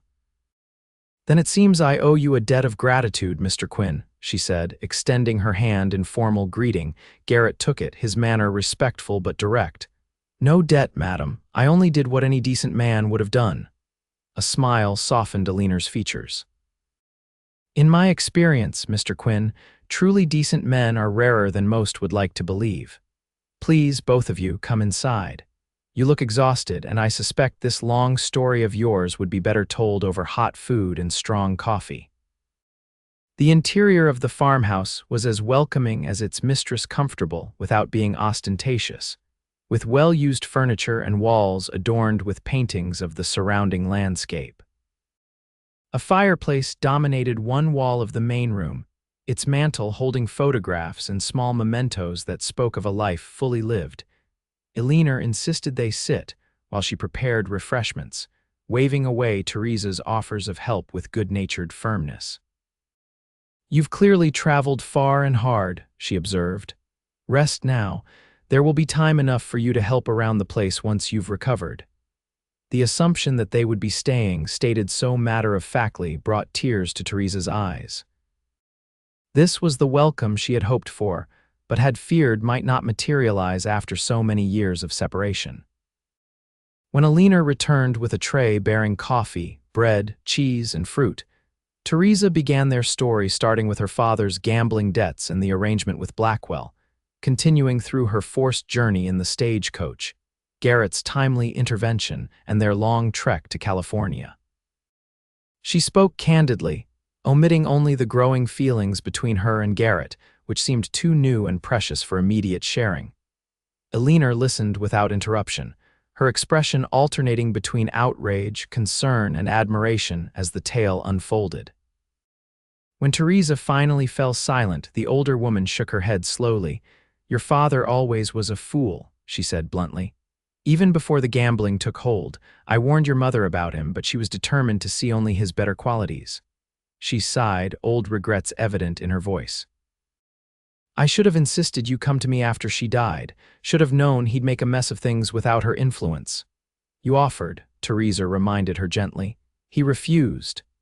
"And I let his pride stand in the way of your welfare," Eleanor replied, self-recrimination clear in her tone.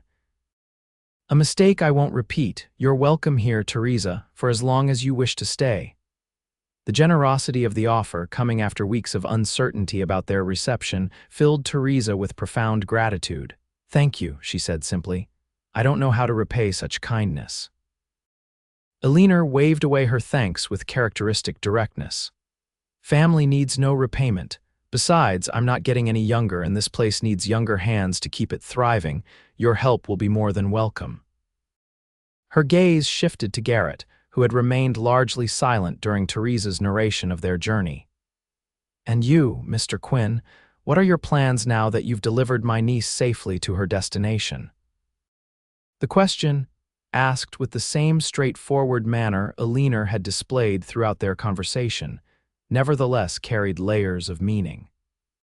She was clearly trying to determine Garrett's intentions toward Theresa, whether he planned to stay or to continue his wandering life now that his self-imposed mission was complete. Garrett met the older woman's penetrating gaze squarely. "That depends," he said, his voice steady, "on whether there might be a place here for a man willing to work hard and learn new skills." Alina's eyebrows rose slightly, her glance moving between Garrett and Theresa with new understanding. "I see," she said, a smile tugging at the corners of her mouth. "Well, as it happens, I've been in need of someone to help manage the vineyard operations. My foreman retired last season, and while the workers are skilled, they need direction." She paused, her assessment of Garrett continuing. "Have you any experience with grapes, Mr. Quinn?" "No, madam," Garrett admitted honestly. "But I've worked every kind of ranch and farm from Texas to Montana. Plants need tending, harvests need bringing in, and workers need managing. The principles don't change much from one crop to another." Alina nodded, apparently satisfied with his answer. "A fair assessment, and you're willing to learn the specifics?" "Yes, madam," Garrett confirmed, "very willing." Something in his tone, perhaps the quiet determination that Theresa had come to know so well during their journey, seemed to convince Alina completely. "Then we have an arrangement, Mr. Quinn.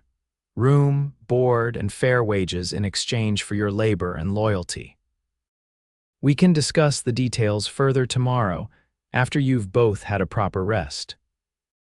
With that decided, Alina showed them to their accommodations, Theresa to a comfortable bedroom in the main house that had once belonged to Alina's daughter, now married and living in San Francisco, and Garrett to a small but well-appointed cabin near the barn that had previously housed the foreman.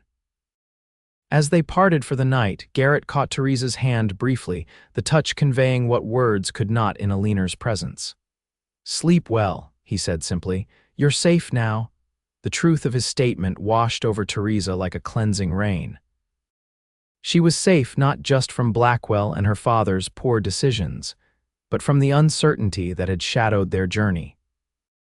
Here in this peaceful valley, with her aunt's blessing and Garrett's steadfast presence, she could begin to build the life she had scarcely dared to imagine during their long travels.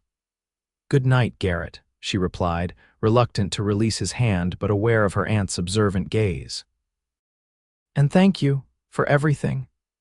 That night, in a proper bed with clean sheets for the first time in weeks, Theresa fell asleep with a sense of peace she had almost forgotten could exist. The journey that had begun in fear and desperation had ended in sanctuary and possibility. What had started as an escape had transformed into a homecoming she hadn't known she was seeking.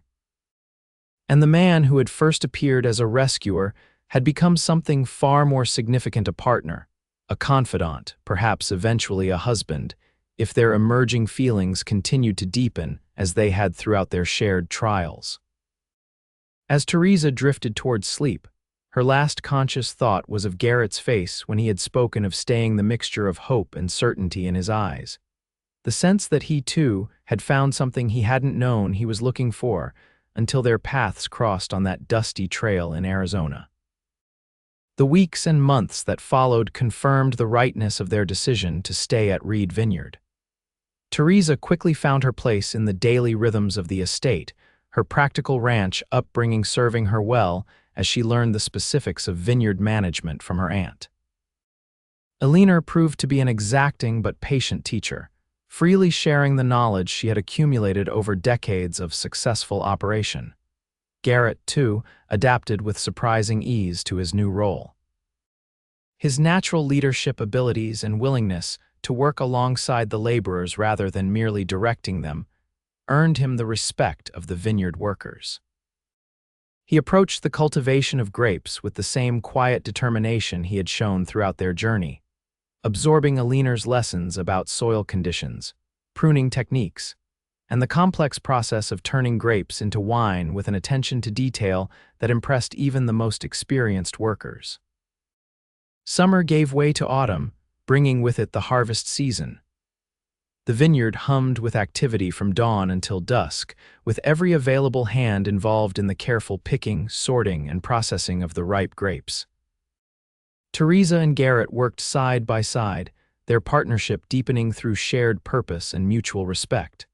As the crush of harvest activity gradually subsided, leaving the fermentation process to begin its slow magic in the winery's barrels, they found more time for each other.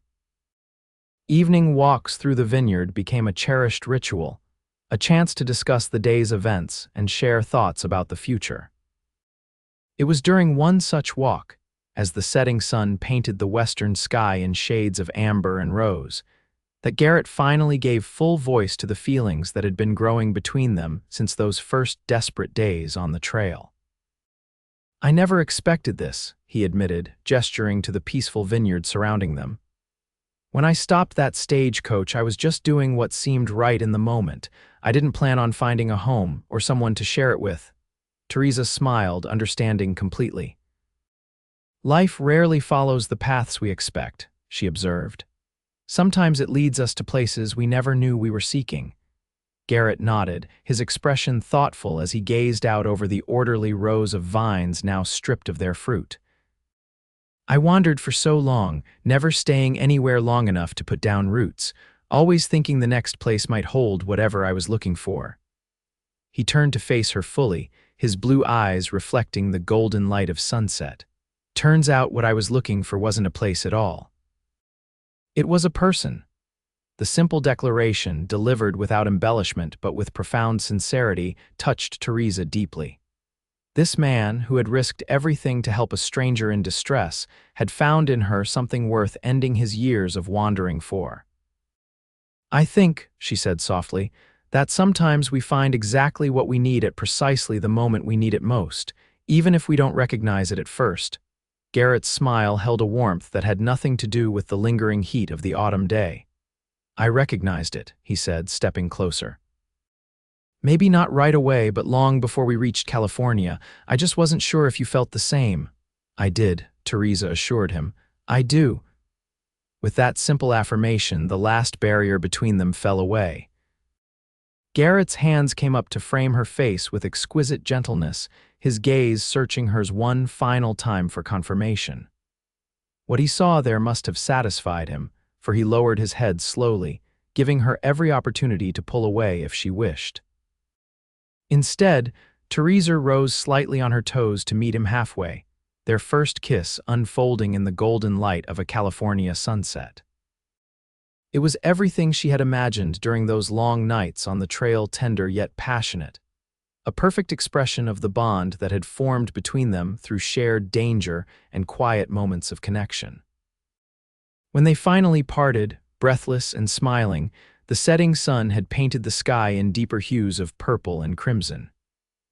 Garrett kept her close, his arms encircling her waist as if reluctant to let go now that he had finally allowed himself to hold her properly.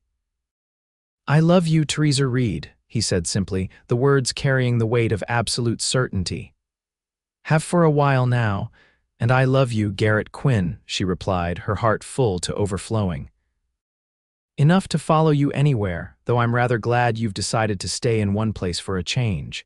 His laughter, rare and precious, echoed through the vineyard as he pulled her close for another kiss. This one was briefer but no less meaningful, a promise, a celebration, a beginning. They returned to the farmhouse hand in hand, the change in their relationship evident enough that Aliner merely smiled knowingly when they entered. She had watched their growing closeness with approval, recognizing in Garrett a steadiness and integrity that complemented Theresa's more spontaneous nature. 2 weeks later, Garrett asked formally for Theresa's hand, approaching Aliner with the respect due to the closest thing Theresa had to a parent now. The older woman gave her blessing without hesitation, having seen ample evidence of the deep bond between them. Their wedding was a simple affair, held in the small church in St. Helena with Eleanor and the vineyard workers as witnesses. Theresa wore a dress of pale blue silk, deliberately choosing a color that held no associations with her previous near marriage, and carried a bouquet of wildflowers gathered from the hills surrounding the vineyard. As they spoke their vows beneath the church's simple wooden cross, Theresa found herself reflecting on the extraordinary journey that had brought them to this moment. From a desperate escape on a dusty Arizona trail to a new beginning in the lush vineyards of California's Napa Valley, a path neither could have anticipated, but both now recognized as exactly where they were meant to be. The years that followed brought challenges and joys in equal measure.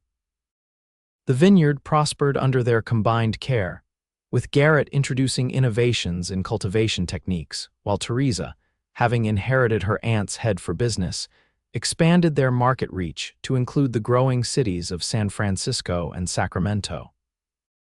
Eleanor lived to see the birth of their first child, a daughter they named Claire, after Theresa's mother, but passed peacefully in her sleep the winter following the girl's second birthday. Her legacy lived on in the thriving vineyard she had built and in the family now continuing her work. By the time their son Michael joined his sister 3 years later, Garrett and Theresa had fully settled into their life together. The restlessness that had driven Garrett for so many years had transformed into a focused energy directed toward improving their home and business. Theresa's fears of being controlled or constrained had given way to the knowledge that true partnership strengthened rather than limited her independence. News reached them occasionally of the world they had left behind. Theresa's father had died in a barroom brawl in Tucson, his gambling debts still unpaid. Blackwell had eventually married a widow from a neighboring ranch, though rumors suggested the union was far from happy. These echoes of their past life touched them less with each passing year, as the present and future demanded their attention and energy. Their children grew strong and capable in the California sunshine, learning the vineyard business from the ground up just as Theresa and Garrett had done. On the 10th anniversary of their wedding, they returned to the spot where Garrett had first declared his love, the hillside overlooking the vineyard, with its spectacular view of the setting sun. The vines were heavy with ripening fruit, promising another bountiful harvest.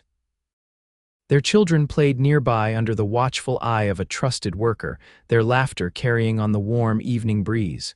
"Any regrets?" Theresa asked as they stood side by side, his arm around her shoulders, hers around his waist. "About staying in one place for so long?" Garrett considered the question, his gaze taking in the prosperous vineyard, their beautiful children, and finally coming to rest on Theresa's face, still as beloved to him as it had been on that first day when he had seen her tearful countenance through the stagecoach window. "Not one," he said with absolute conviction. "Some journeys are meant to end, Theresa, so that something better can begin." As the sun sank below the distant mountains, painting the sky in the same golden hues that had witnessed their first kiss a decade earlier, Theresa reflected on the truth of his words.